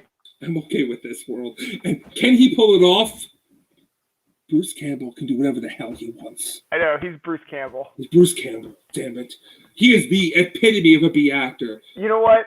If he could play Elvis Presley and Bubba Hotep, he could sure as hell play Walt Disney. That's what's missing. Killer Clowns from Outer Space 2 will finally get off the ground with the Kyoto brothers call Bruce Campbell and say, we need you to star in it. Done. It's here. So yeah, who is this director? What is he known for?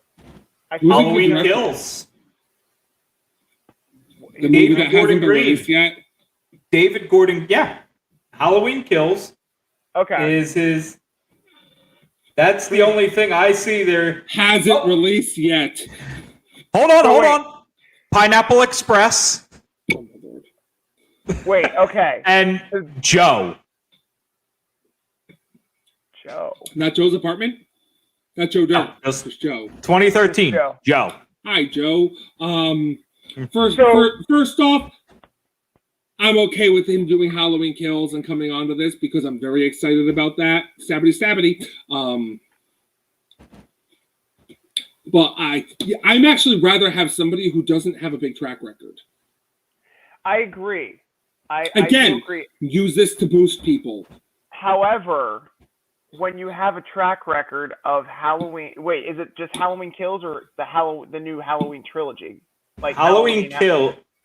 Right now it just says Halloween Kills. Okay. Because if I remember correctly, I felt like I read an article saying that he's also working on Halloween Ends. Doesn't matter. He's also involved with Hellraiser and The Exorcist. Remakes? Ugh. Wait, time out. Hellraiser TV series. First off, Exorcist is not a remake. Exorcist is a sequel to the original film. Exorcist is a sequel. It's not a remake. Oh, you're talking about the show? No.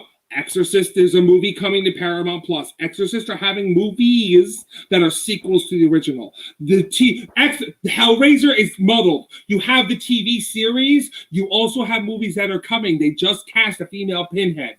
But remember, the Hellraiser is a bunch of stuff you do not want to touch. As I've touched on before, that's a rights nightmare. I'm sorry. I mean, like, I think the company's ballsy. And yes, the whole trilogy for Halloween. Now that I'm Okay, reading. I thought I read that. I knew That he was a famous given. for Once you said something. Kills, I knew it was the same director. So, okay, so you're basically getting a guy that has an expertise in horror, and he also And directed- Pineapple Express. I was just gonna say, and a pothead movie. So Disney has the balls to basically pull someone out of the Disney spectrum to say, here, do a movie about our legacy. Well, I mean- yeah. Well, the problem is if you pick someone in the spectrum, you're going to get more of the same. They want something different. That's what I'm okay with this. And also, to me- when you talk about horror movies, he's never going to direct this like a horror movie. Plenty of horror directors do things that aren't horror movies. Unfortunately, they're just good at it. So, you know. Well, what I'm intrigued with is that I feel like he might actually be more gritty with this movie. Maybe. Who knows? but it might be more gritty. You're also realistic. going off of stuff we don't even have the scripts written yet, for Christ's sake. We know the we have- screenwriter. Who's the screenwriter? Give me a second to pull up his name again. But it was the guy who did Beauty and the Beast and The Jungle Book 2, writer Evan. Oh, hell no. I'm going to spell it. Spiliotopoulos. Hold on, I have to see it, but I can probably say it's Greek. I can probably spell it. Snuffleupagus? No, hold on. Spell it again.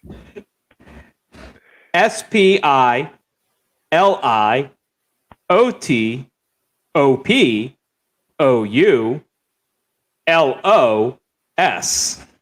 I'd have to see it, but I probably can get this. It's the Greek in me. Somethingopoulos. George Stephanopoulos from ABC News. Which Beauty and the Beast did he direct? I'm guessing the live action one. And screenplay.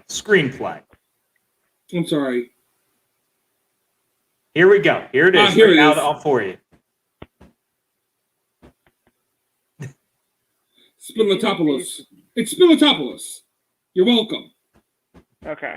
God bless you. Greek, maybe? My mother is Metropolis. I think I know this.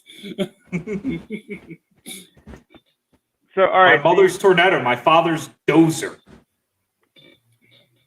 So we're pretty Oh, much with no. He has a background with the company. the writer. Yeah, he's a background with the company. Jungle Book 2, Pooh's Heffalump movie. There's history here. Wait, the cartoon Jungle Book 2 or the live action? The Lion King 1.5. No, there's plenty of sequel stuff. There's plenty of things here. No, he's Direct to DVD guy. It Yes. sounds like he's the direct to DVD. But that's what I mean. He has a tie to the company. All right. And the 2017 Beauty and the Beast. He has done some major releases. Do we really want to count that? yeah, I don't know if I want to. Hey, he wrote Snake Eyes. To be fair, he at least fixed a couple of things I did not like. That he did fix some things about the movie. And also he made me think Chip was going to get offed for a second. So good for him. Hey, look, Dick, come on! You cannot watch that and think, "Oh, they're doing it! Yeah!" Oh, darn. Yes, I know. I was rooting for the cup to get shattered. Yeah, I don't know. You're If they mean. glued them together, I'm sorry, he would just look like Chucky. Too soon? Jigsaw. No, Chucky. Think about the stitches in the face and everything with the glue. The Punisher's Jigsaw. Oh, I see what you did there. I like how you quickly corrected me. I appreciate that. Yeah, We'll see it. yeah. Eventually, if it ever comes out. I hold judgment till like everything. I held judgment on a movie that I just saw a trailer for today until I finally saw the trailer, and now I'm allowed to be excited for it. And what movie was that? Oh, you know it's Scream. Shut up. You know it's Scream. Shut up. That trailer did look cool. I'm sorry. Best line. I'm Sidney Prescott. Of course I do. Ah, yes. Wait, was that actually Nev Campbell? I didn't recognize her. It wasn't her mama. Wait, did she get plastic surgery or something? I swear that didn't look like it her. looks just like her. Maybe was that Nev Campbell? Oh my God, was it Nev Campbell? Hold on. She's in Hollywood. Of course she's had plastic surgery. What? It looks just like her. Was it Nev Campbell? I saw the best picture of Nev Campbell, by the way, the other day. It was Nev Campbell and Robert Englund in Freddy form. I was like, oh, this is a picture from the ages. Yeah, I couldn't even recognize her. That I'm sorry, but it looked just like her. I don't know what you didn't see. Could you recognize which one was Gail and Dewey? yeah.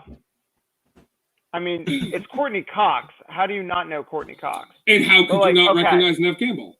Is that Nev Campbell? That's Nev Campbell, right, in the jacket? Yeah. That looks nothing like Nev Campbell. Yes, it does. It looks just like Nev Campbell. I don't know. To me, no. I don't know. But besides that, the movie does look good. Okay, Scream 4 was not that long ago. She doesn't look that different. She just aged a little. It's like the same thing with now granted she did have plastic surgery, but I think she reversed it, was Renee Zellweger. Did you guys see when Renee Zellweger went through all that like facelift, try to not have the squinty eyes anymore and Botox and all that? Look completely different. Didn't even recognize her. Anyway, but yeah, that's it's gonna happen, so we'll see what happens. I'm not excited for it like I'm the Disney Sea project, but we'll see. But yeah, and it's also on Disney Plus too. It's an original. It's not even theatrical release, so that probably makes sense why they have the direct DVD guide right there. Most things are going to be on Disney Plus. Oh yeah, theatrical. You know, and falling back on the whole Disney Muppet Haunted Mansion park stuff, did you guys notice when you go into Disney Plus, there is a Disney Parks collection that when you click on it, it's all films that are inspired or based on attractions. Muppets Haunted Mansion was one, which makes sense. But did you notice that Country Bear Jamboree is not on that list? Gee, I wonder why. So it's a straight up affront to Brian Setzer. Yeah. Yeah. Well, did you guys? I don't even know if it's on the My Disney Plus library. Yes, it is. I saw it there the other day. Is it? Okay. I should say the other week I saw Country Bears on there. Did you guys also see Disney settled their dispute with Scarlett Johansson? Oh, by the way, she's still doing Tower of Terror because we couldn't kill that project. I'm like, wait a minute. You mean to tell me all this happened and that project's still happening? There is nothing wrong with the Steve Guttenberg version. I'm throwing that out there. There is nothing wrong with that. Yes, there is. There is one thing wrong with it. It has Steve Guttenberg in it. Even that. I'm okay with that. I'm okay. We just rewatched. It has Steve Guttenberg, and the movie name is not Police Academy. Okay. The man makes a good point. So, Liz and I've watched it. We probably watched it as kids. Liz never saw it. We watched Halloween Town the other night. Do you guys remember Halloween Town? Yeah. Exactly. The eye rolls. Exactly. I'm watching this and I'm going. I'm like, this is why I never watched Disney Channel original movies. I said, after Tower of Terror. But it worked when we were kids. The problem, I liked Halloween Town when we were kids. We're adults now. I still like Hocus Pocus better. Okay, I'm sorry. Hocus Pocus is a garbage movie, and people need to wake up and realize that finally. I said better. I didn't say it's best. I don't care. It's still garbage. Of course you like Hocus Pocus better. One was for a TV movie. One was a major motion picture. One had an all-star cast. One had Debbie Reynolds, and that was it. But the dialogue was about the same. Pretty much. Like, seriously, if you watch the two back-to-back, the dialogue... The writers were about the same. Bette Midler. One had Bette Midler, Kathy Najimy, and Sarah Jessica Parker. You know what? Just take out Sarah Jessica for a second. It had Bette Midler and fat Kathy Najimy. Not skinny Kathy Najimy, fat Kathy Najimy. Sister Act Kathy Najimy. I've seen neither of these movies. What? You ain't missing. Dozer, you ain't missing much. And go ahead, watch Hocus Pocus. Come to the dark side, who does not see it as a Halloween classic. Come on over. Come on. We got jackets and I got cookies. Watch Halloween. I thought you had Jolly Ranchers. Well, that's a given. That goes without saying. But that falls back to the whole like Tower of Terror. You know, that was on The Wonderful World of Disney back in like the 90s. And I don't know, like there was something about the Tower of Terror movie that, call me crazy, I enjoyed that one the best as a kid. I don't know if it's because it wasn't a full-length feature film. It was an actual... And, okay, here we go again with the Muppets Haunted Mansion. The Tower of Terror, I mean, it's a haunted hotel movie. It's a ghost movie. It's a ghost story. It would have been better for the Muppets. Can't have done it. Yeah, but they couldn't have done it. Why not? Take out two words. What did I just say about Scarlett Johansson doing a movie about it? They would never allow that to be done. Major motion picture with Scarlett Johansson in it, they would not touch that with a 10-foot pole. Yeah, I guess. Not I guess. Again, this company would never ever do, especially just after coming out of the dispute and she said she'd do it to find out, oh, the Muppets were doing this already. She never would have said, they never would have done that. We have another Haunted Mansion possibly in the works, but the Haunted Mansion works because they were doing it off of the attraction. Tower of Terror also would be too scary for the kids, and two, it's the Twilight Zone Tower of Terror. Now you have another estate you're dealing with. Off. What? True, but you do Take have that Twilight Zone word off, and hey, it works. Yeah, but Yeah, it's still branded as the Twilight Zone Tower of Terror. You have to get permission from the Twilight Zone to do it. For now. For now, yes. But Or that's you why have- I don't right now I don't think it would necessarily. I think Haunted Mansion works better with the Muppets. Yeah, you could do something a little creepier with the Tower of Terror. I'm not saying it's a terrible idea. I think the Muppets would have made more sense. Again, if I'm right about the whole point of this is to gain back trust with the Jim Henson estate. Other than that, if you're doing Tower of Terror, who are the Muppets that you're using? Sweetums and Uncle Deadly. Maybe Beauregard. You have guests. So, Sweetums and Uncle Deadly. but The big blue guy. I'll add the big blue guy in there. I don't actually know his name. well, there's Sweetums. You did lead on to something. Do you think? Because I don't know much about the Tower of Terror project. No one knows. Could it be a backdoor way to remove the Twilight Zone branding? Absolutely could. We still don't know anything about what they want to do. Well, the project is still early on. Remember, now that they've announced Scarlett Johansson's still doing it, now we can find things out. Here's my creativity. Here's my pitch. All right. We just came off of, in my opinion, a very successful Jungle Cruise movie. I thought that film was fantastic, hands down. Probably one of the best since Pirates of the Caribbean. Isaac, is it on the Plex server yet? What, the Jungle Cruise? Yeah. Like the You wouldn't know. My friend Isaac, who was watching a little while ago, would know. Oh, okay. I was like, he said Isaac, so he was talking to somebody. Yeah, obviously. What? Oh, Isaac was watching us. We like you, Isaac. So,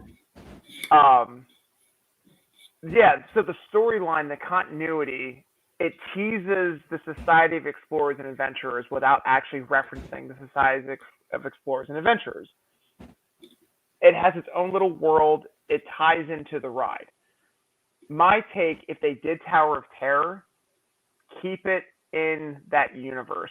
Go with the Hawthorne High Tower over at Tokyo Disney Sea. Because that way you don't have the Twilight Zone. You have the Cursed Idol or whatever hotel, and keep it in like the 1920s or 30s or something like that. But again, where Scarlett Johansson falls into play is beyond me. But that would be yes. I would. The one who stumbles in. She should have ended up at the cutting room floor. There, I said it. Or Hightower is not a man, but Hightower. Shut up! No, bad Brian. I don't have a spray bottle to spray you. Bad Brian. Look, bad. You are right now advocating for them taking Rhodey out of it, and we can't have that. Thank you. Joe Rhodey is gonna find you tonight. I'm sorry. Like, this is like... And he will try to sell you a flight on Virgin Galactic. Yeah, like, be careful. When you hear the earache coming in your doorway, just know it ain't going to end well. Your wallet's going to hurt. It's like keychains. It's like digging like a keychain. Yeah, your wallet's going to hurt. You're flying Virgin Galactic. Also, buy the stuff I'm auctioning off. Your wallet is the one that's going to get hurt here, not you. So you're welcome. Apologize to Liz about your bank account now. So, 1, 2, Rudy's coming for you. I was like, oh, I gotta do it before someone beats me to the punch. Someone else is gonna think of it. 1, 2, Rhodey's coming for you. Oh my god, I just have a picture of Joe Rhodey. With the glove on. It's like Freddy Krueger, but it's like... With the glove on, with the earring, and you just say, morning, bitch. Oh my god. Now I want to watch Nightmare on Elm Street 3. But yeah, I don't know. We'll see how Scarlett Johansson's film plan. Listen, again, that's so early to even know. There's properties they just don't use and utilize. I don't mind the movies, and I wouldn't mind if they do something with Hightower and the Sea. It's one of those. It's so early. I would love for them. Who knows how Twilight Zone goes? Maybe Twilight Zone wants out, but because it never really existed, it's its own entity. It wasn't based off of any show. Call me crazy, but what other than that, it's a map of America. We do on a nightly basis. Call me crazy, but what if? I know. They make a deal with Jordan Peele.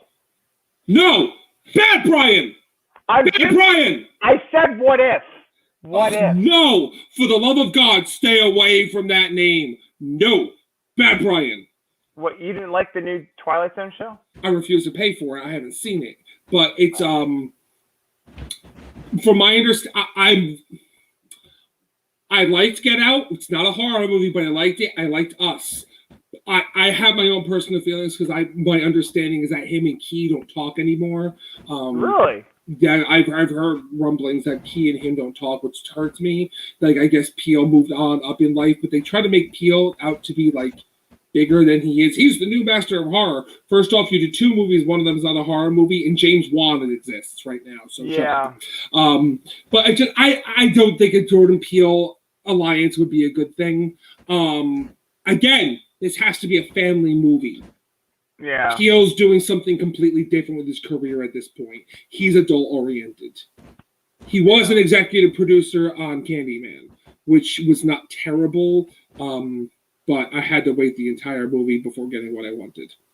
Oh, really? You didn't care? You didn't, compared to the other Candyman film, you didn't care for it?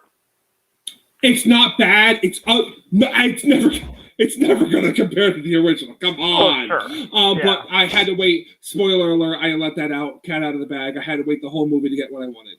That, if you know me, you probably get what I'm hinting at. Tony Todd! To find the Jolly Rancher. Tony Todd! You got a tickle in your throat there, Bruce? Tony Todd! Oh, yeah, I got to take a sip. Tony Todd. Oh, it's bad. I'll pretend to know what that was in reference to, but I won't. The actor. The original Candyman. It's not a bad movie. Well, since we're on spooky season, your master of spooky over here. It's not a bad movie. Worth watching. I liked it. I didn't love it. Compared to also, you know what, while we're on this topic, for those are one of those favorite topics, we're going to talk about Peacock for a moment. Halloween Kills. You can see in theaters. Oh, we're watching The Cock. Or thanks to Freaky, you can watch it on Peacock starting this weekend. Simultaneous release thanks to Freaky, because Freaky did so bad in its theatrical debut, which if you haven't seen Freaky, what are you waiting for? Woohoo! That movie's awesome. That movie was fun. Oh, man. Come on. Vince Vaughn acting like a 16-year-old. Give that man some sort of award here. I know. Oh, my God. That was more of a comedy than a horror film. Well, it was just pure entertaining. Well, it takes place in the same universe as Happy Death Day. And if you haven't, Brian, I'm going to ask the question. I hope to give the right answer. You've seen both Happy Death Days, right? Yes. I know Tozer has it. I'm not even going to bother asking, but I was like, dude, don't hurt me. Don't hurt me like this. I love Happy. I love those movies so much. They're pretty much taking, like, classic comedy stories and making them horror. Like, Happy Death Day was Groundhog Day. It's a time loop. It's a death loop, and obviously Freaky is Freaky Friday. It's Freaky Friday. The original working plot name was Freaky Friday the 13th. Friday the 13th, right. So, awesome movie. What's next on their agenda? The Parent Trap? Are they going to do a Parent Trap? Landon, who directed all of them, says he has another plan and that all lines may cross at some point. Yes, give me more. They don't have to be scary. This is pure entertainment value. Yeah. I digress. We are a Disney podcast. We are? Huh? When that happened? I digress. Our viewers have to be like, Jesus, these guys. Speaking of movies, for the love of God, this is what grinds my gears. All right, this movie alone, and I'm one that actually am open for films, but this one, did this one really sting me? coming this Christmas on Disney Plus because they own the rights to it now. Oh, thank God! I thought you were talking about something else that was going to make my blood boil. But continue. Oh, thank God. What were you talking about? Because Oh God! I thought you were talking about Rob Zombie's The Munsters. Whew, whew, whew, whew. My heart was going. No, I think that's actually a great idea. I think that. I'm excited for that. I'm What excited is for wrong that. with the two of you? Oh. That man has a deep love for the Munsters. He Yeah. made one of his most famous songs after it. That man. So- Yes, I'm aware, but that man should be allowed nowhere near cinema ever again. There, I said it. Continue, Brian. All right, so this movie comes on Disney Plus because recently they acquired 20th Century Fox, and I give you Home Sweet Home Alone. Yeah. Yeah. What the fuck? First I off, mean, if you like Home Alone, better watch out. Look it up. If you've never seen Better Watch Out and you like Home Alone, it's I think I have. Oh, it's good. Oh, it's fantastic. But yeah, I did see I did Home. see that. I did see Home Sweet Home Alone. I say about Home Sweet Home Alone. Home Alone's not my thing, so I am not. Okay, see, I grew up, like, in my family. I hated Home Alone growing up, so that I have no opinion other than. All right, so growing up, there were, Christmas movies growing up, it was like a tradition in our household. We had a Christmas Story, Christmas Vacation. Okay, like every other household in America, apparently. Sometimes Muppet Christmas Carol, not as much, but Home Alone was up there. And Home Alone 2 Lost in New York. So growing up, I loved watching Home Alone as a kid. Those two films to me are like in my library of like things I take on a deserted island. Like I would watch Home Alone constantly. And I saw this trailer and I thought to myself, my God, here we go again. Disney acquiring an intellectual property for themselves. And now that they can do whatever they want with it, This is one of the things they stated when they bought Fox, that they were planning a Home Alone like cinematic universe. Yeah, but to be fair, they also canceled 250 movies. Do you really want to start Bruce on that one right now? No. Do you really want Killer Clowns from Outer Space 3 was canceled by Disney? So now Disney's the reason I'm not getting that. You really want to start me on that one? And I guess the other question to go with that is, why in the hell is it all these cinematic universes for Disney? I don't like... Because it's for everybody. Everybody wants a cinematic universe. Everyone's doing it. Hanna-Barbera cinematic universe that got delayed? Come on. What? Hanna-Barbera? You didn't know that? You didn't see Scoob? Well, I know Scooby-Doo. Like, I know... No. The movie Scoob. The movie Scoob had Dick Dastardly. In the end, had Captain Caveman. Really? No, I'm not joking. Serious face here, dude. I'm surprised you didn't know that. I'm like really shocked you didn't know that. Oh yeah, no, Wow. Planning a whole thing. Captain Caveman wacky. They're planning a new Yogi. Apparently, they're planning an entire Hanna-Barbera cinematic universe that got delayed. And I guess Scoob was animated, so that makes sense then. Yeah. Oh, no, it's all animated. No. This is a whole... Everyone now is doing a cinematic universe. For the love of God, they're considering Chucky to be a multiverse. Even though it takes all place in the same timeline. I'm like, that's literally not the definition of a Literally, it takes place in the same timeline. That's literally not a multiverse, but okay. I guess... I can't argue Don Mancini. What? I guess at the end of the day, no one's original anymore.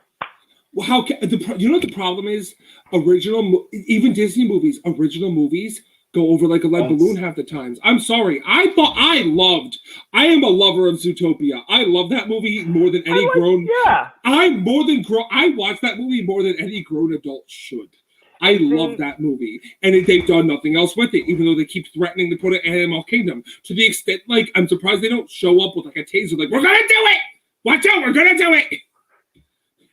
And you know what? With the teardown of Primeval World, I'm like, you know what? I wouldn't be opposed to Dino Land becoming Zootopia with the Institute. Shut No. Leave Dinosaur alone. No, you could still have Dinosaur, just have everything else Zootopia. And then just have the Dino Institute be like part of Zootopia. You can Like still how do somehow the Speedway still doesn't have electric cars. Like- Yet it's in Tomorrowland. Here, Okay, I'm with me you. ask- Listen, all right, I'm Bruce. with you. Don't get me Bruce. wrong. I'm with you. As long, honestly, they don't have to do anything else. Just leave the attraction there. You can change the inside of it. Just leave the attraction there. Well, you need something out. I mean, you can't just have a giant parking lot with the dinosaur exhibit. That just looks weird. You need to have Don't something test like them. that. But Rhodey's not there. Need I remind you? The Lord and Savior of that park is no longer there. I know that's what I'm saying. They're like, oh, we can do. So let's There assume are no rules. when the cat's away, the mice will play. I can imagine that they went into a meeting after you retired. Rules are off. We can do whatever we want, guys. Finding Nemo the musical's closed. By the way, we're bringing it back again. Then why did you close it? Then why did? Oh, we're reimagining it, bringing it back. Why put something new in? I know. Anyway, I don't. No. But here's lesser two evils: Zootopia with the Dino Institute, Indiana Jones with the Dino Institute. Which makes more sense? I gotta tell you, I like both. I know, but what would make more sense for families? Because like people have been I'm going just gonna back and say it. forth. I'm just going to say it makes more sense to do the original plan of doing Zootopia Rafiki's Planet Watch and doing Indiana Jones. Again, that all hinged on them removing the stunt spectacular. They're not doing that. Fine.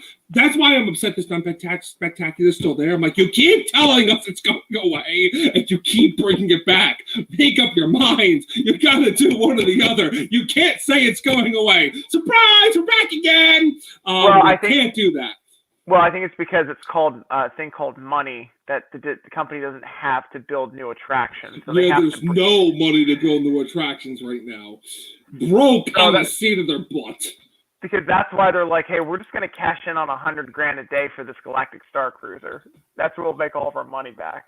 The Star Cruiser's live or die. But honestly, I would be okay with Zootopia taking over. But yeah, I gotta tell you, Primeval World is the slowest teardown in the history of teardowns. I know. It's are you taking a bolt a day? It's like guys, I carried out my doggy bag of Primeval World scrap, so we're good. Seriously, like there's photos of it. It just looks like a scrapyard. It doesn't. It's just like it. Honestly, it's something that is so out of character because there's no way of hiding it behind other than behind scaffolding. But I'm like, I just know I have no idea. I have no words, especially for an area where you want people to come and spend money. And they don't even really have it barricaded either. Like it's just out there in plain sight because the whole like Chester and Hester's is like an old campground. Yeah. So everything's all open. So it's like they can't really put signs or anything to block the construction. It's like there it is. I mean, they could do an old Muppet sign, but there's nothing to see here. No construction going on here. I don't know what you're talking about. Right. That would actually fit in with Chester and Hester's. Yeah. Pardon our dust. The Boneyard. I've also been hearing Wakanda. Yeah, but they started that with Epcot. The problem with Wakanda, they wanted to capitalize, and they wanted to capitalize fast. They're forgetting that you actually should, I don't know, maybe take their time, and then, the obvious happens, so let's not even talk about that. Well, all right, so when was Bob Chapek promoted as CEO? He was already helping call shots before that. How many years do we have left of him? That depends, Brian. Are you delivering him the tea you brewed I made for him? I still love. It's not going to kill him, folks. It's just going to make him sick. That's all. I just love the one comment someone posted about the Small World sign being taken off of the Lightning Lane taken off Small World. And someone goes, "I think the company should make a Lightning Lane pass for Bob Chapek." I gotta tell you, we will. Here's the movie I want. What really happened with Chapek? There's a story. Or the Eisner story. No, there's a story here. There's a movie here. What really happened at the end of this? Because we had a guy who was the de facto ready to go. Everyone assumed you can just assume he's ready to go, and he didn't step forward. Something happened. There's a story here. The Chapek story is legendary. One day, my friends, the truth will set us free. Until then, welcome to Chapek's Disney World. Yeah. Cash on demand, please. Pretty much. Yeah. Pretty much. Yeah. I mean, and some people might just say, though, as a company, Disney is just one big giant, Well, yeah, but also, I don't know if you guys saw the groundbreaking news they announced about a Cosmic Rewind. It's gonna launch backwards. Oh, we already knew that. No. We all knew that. That's the thing. They finally announced it. We all knew it, and that was the rumor going in. But by the way, it's gonna launch backwards, and it's like that was the worst kept secret ever. The theme park industry has more leaks than a boat. Than a boat with holes, like a screen door at the bottom. They like to think they don't, but they do. Well, that's like the same thing with Spider-Man No Way Home. Everyone's like, oh, it's going to be the multiverse film. They're going to have all these actors, and everyone denied it. And then Alfred Molina came out and said, yeah, I'm in it, and I play Dr. Ock, and it takes place right after I die in the second movie. Well, I mean, we can go one step further if no one actually saw it. It's out there. Everyone knows that Venom let there be carnage. Oh yeah, actually, yeah. I did see that movie, and I saw the post-credit scene. Yeah. Well, how about that? How about that for an announcement? Yeah, actually, I'm not surprised, but I'm also a little upset. Here's why. The fact that it's a terrible Eddie Brock. Well, I like you, Tom Hardy, but you're a terrible Eddie Brock. Hey, multiverse. That means we can bring back what's his face from that '70s show. Topher Grace. Yeah. For the love of God, no. I'd rather just have Venom and not. Also, I think it's Tony Todd again. Tony Todd in the announcement of the new Spider-Man game they're coming out with. Tony Todd's the voice of Venom. Can I just have Tony Todd on screen as Venom? I will be very happy. No, I don't need Eddie Brock. I just need Tony Todd as Venom.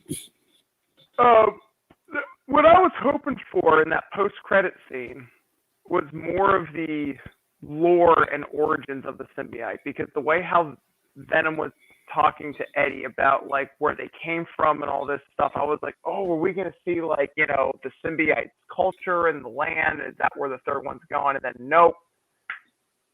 All of a sudden, scene change. You don't need that. You just need to know they arrived and they split, and that's how you get the different.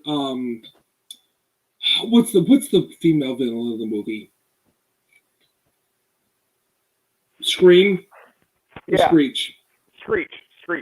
Well, because you have. I say that because you have a symbiote that's Scream. Right. You have Carnage. You have a lot here to work with. Even though they did kind of skip the phase of, Peter thinking the symbiote's good. So, sure, you get attached to me. I'm Peter Parker. Right. And then, I don't think you're good. I want you off me. I'm just going to say it. The Spider-Man franchise needs to go one direction and one direction only. With One Direction? Doc Ock needs to take over Peter Parker's body. We all know that's where this needs to go. Yeah. Well, I don't know, because it sounds like, so apparently that Far From Home or No Way Home, this Spider-Man film, rumor has it is Tom Holland's last Spider-Man film. Yeah, but they open up the door for so much more. And well, I'm just, again, Spider-Man 2099, Spider-Man Noir. Well, I'm just going to say we need a Spider-Ham universe. The rumor is it's going to be the Spider-Man from What If. After Tom Holland. It's going to be the Doctor Strange Peter Parker. Yeah. I'm sorry. People are taking What If to be too much of gospel. And just in general, I still haven't seen What If, but people are like up in arms about What If, and I'm like, you do realize that's the whole point of a multiverse, is to have offshoots, and that there's a lot of What If storylines that haven't been touched on. Like people are up in arms about this, and I'm like, folks, you got to take a breath. There's other things I'm up in arms about. I don't really understand the casting for Adam Warlock, which was confirmed to be Adam Warlock. But listen, Marvel has proven me wrong whenever I've been not sure about casting. They've proven me wrong at every single turn. I wasn't sure about Chadwick Boseman when they first announced he was going to be T'Challa. I was like, really? And then he did it. I was like, damn, good job, attaboy. Unfortunately, rest in peace. Hey, and don't forget. Hey, Chris Evans is Captain America. I was against it. I was like, really? That's who they're casting? One movie, and I was like, oh, okay, I was wrong. Well, even I didn't know Chris Pratt when he got casted as Star-Lord. I was like, all right, unknown. I like it. He wasn't. He's really not unknown at that point. Parks and Rec was the only thing he was known for. No, he was not. You're wrong. Really? Zero Dark 30. He was in every advertisement saying Osama bin Laden. He was in every trailer for that movie saying Osama bin Laden. He was. Really? He was. Yes. That's what got him big. Double check me. I could be wrong. I'm pretty sure it was him. I mean, he was in it. He was definitely in it, but I don't remember him going Osama bin Laden. It was in the trailer. Every trailer was Osama bin Laden. That's who we're going after, Osama bin Laden. That was in every single trailer for that movie. His voice was synonymous, and he was got a huge notoriety from that. When he lost the weight from Parks and Rec, that's how we got Star-Lord. Unfortunately, now he's been cast as Super Mario, and really, that movie is are you kidding me with his voice cast much? Okay. So, different company, so I don't want to touch too much on it, but really? Illuminations, Universal, it's all one big thing. Look, people are, you want to talk about don't even be careful when you say this, because I will fire back, and I'll fire back hard, so watch your words here, buddy. It is a cartoon. It's not like we're seeing the John Leguizamo. I really don't care if it's a cartoon. Look at Jack Black, Seth Rogen, and Chris Pratt. Are you kidding me? Wait, cartoon or names? Not? Names or not? Chris Pratt should never be voicing Mario. Jack Black, this is, honestly, what the heck are they doing with voicing with this guy? First Claptrap, and then Borderlands, and now he's freaking Bowser? Are you kidding me? He's King Koopa? No. Bad casting. Oh, and Seth Rogen's Donkey Kong. Did you learn nothing from the short-lived TV show of Donkey Kong? Did you learn nothing, folks? Ugh. Listen, I'm still gonna see it. I'm holding out hope, but you're kidding me, right? That's the voice cast you decided to pick. John Leguizamo would have been a choice for Mario or Bowser. People want to make fun of that movie, but that had all the potential in the world. It's because they had all the wrong people attached to it. Not the actors, they had all the wrong creatives attached to it. Sounds like we're on the same boat here. You're joking with me, right? Animated or not, really? Here's my question. Why go with voices at all? I mean, they have something magical with the video games. That's video games you playing. Now you're watching. Also, I guess you don't. The Super Mario Brothers Super Show. The cartoon, yeah, I missed that show. That show was awesome. But that's what I'm saying. You had options. Captain Lou Albano. Captain Lou is dead. I'm aware he's dead. Thanks for that. But Captain Lou did a good job as Mario. Listen, Chris Pratt, please prove me. Everybody, please prove. Jack Black, for the love of God, prove me wrong, dude. You have 2 movies here I'm really not excited for you in. Please prove me wrong. You do realize this is setting up for Bowser, and doesn't Bowser have one of his Koopa's sidekick? What's the guy with the Which Koopa Kid are you talking about? The one with the magic wand with the hat. That's Bowser Jr. Oh okay. No! No! Oh, you're talking about Kamek, the magic Koopa. So I just have this image in my head where Bowser and Kamek are jamming to, I don't know, Tenacious D. I'm just saying. I kind of foresee that happening. I feel like Tenacious D will do a song in this movie. Bowser with his Koopa troops. I really hope not, because honestly, all it proves is you don't care about the fans and what they want. That's all that would prove. I know. Nothing else. All you're proving to me is that, first off, are you censoring me? Dozer's bored. We have to end this soon, apparently, because Dozer's bored as heck. But also, I'm just going to say it. The movie everybody wants, it's Illumination. What do they have? Minions. There was an underrated hit game. Mario and Rabbids needs to happen. Just give me some Goombas. Oh, there's going to be plenty of Goombas. There's going to be Goombas more than you know. Again, the man's got armies. Frankly, they really want to make a movie. They just should have made Super Mario RPG into a movie and call it a day. So, all right. So here's the other thing. So Seth Rogen's Donkey Kong is James Franco Diddy. Diddy has not been announced at any form or anything. I know. I'm just thinking of the Pineapple Express or Ken Jeong. Ken Jeong is Diddy Kong. I'm like, you really did. I saw the casting. I'm like, you guys did it. You found a way to take a project I'm really excited for and kill it in one fell swoop. How did you feel about the casting of Lion King, Jon Favreau's Lion King? The fact that the movie existed was garbage. We're doing a live action movie with live action sets and CGI animals because we can't, like, really, it's not live action then. I didn't see Actually, it. the whole movie was CGI. There Terrible. was one shot that was live action. Everything else was on the computer. It's, again, they're not learning anything. In different companies, no one learns a thing here. Just newer technologies. That's it. Just reinventing storytelling, just with new Which, technology. if I may bring this back, it's like putting lipstick on a pig. Oh wait, doesn't Genie Plus much? And I wish Miss Piggy would just pop up saying, "Excuse Ma, putting what on a what now?" I do it 24/7. She can hi-ya at me all she wants, but that's what this is. Excuse me.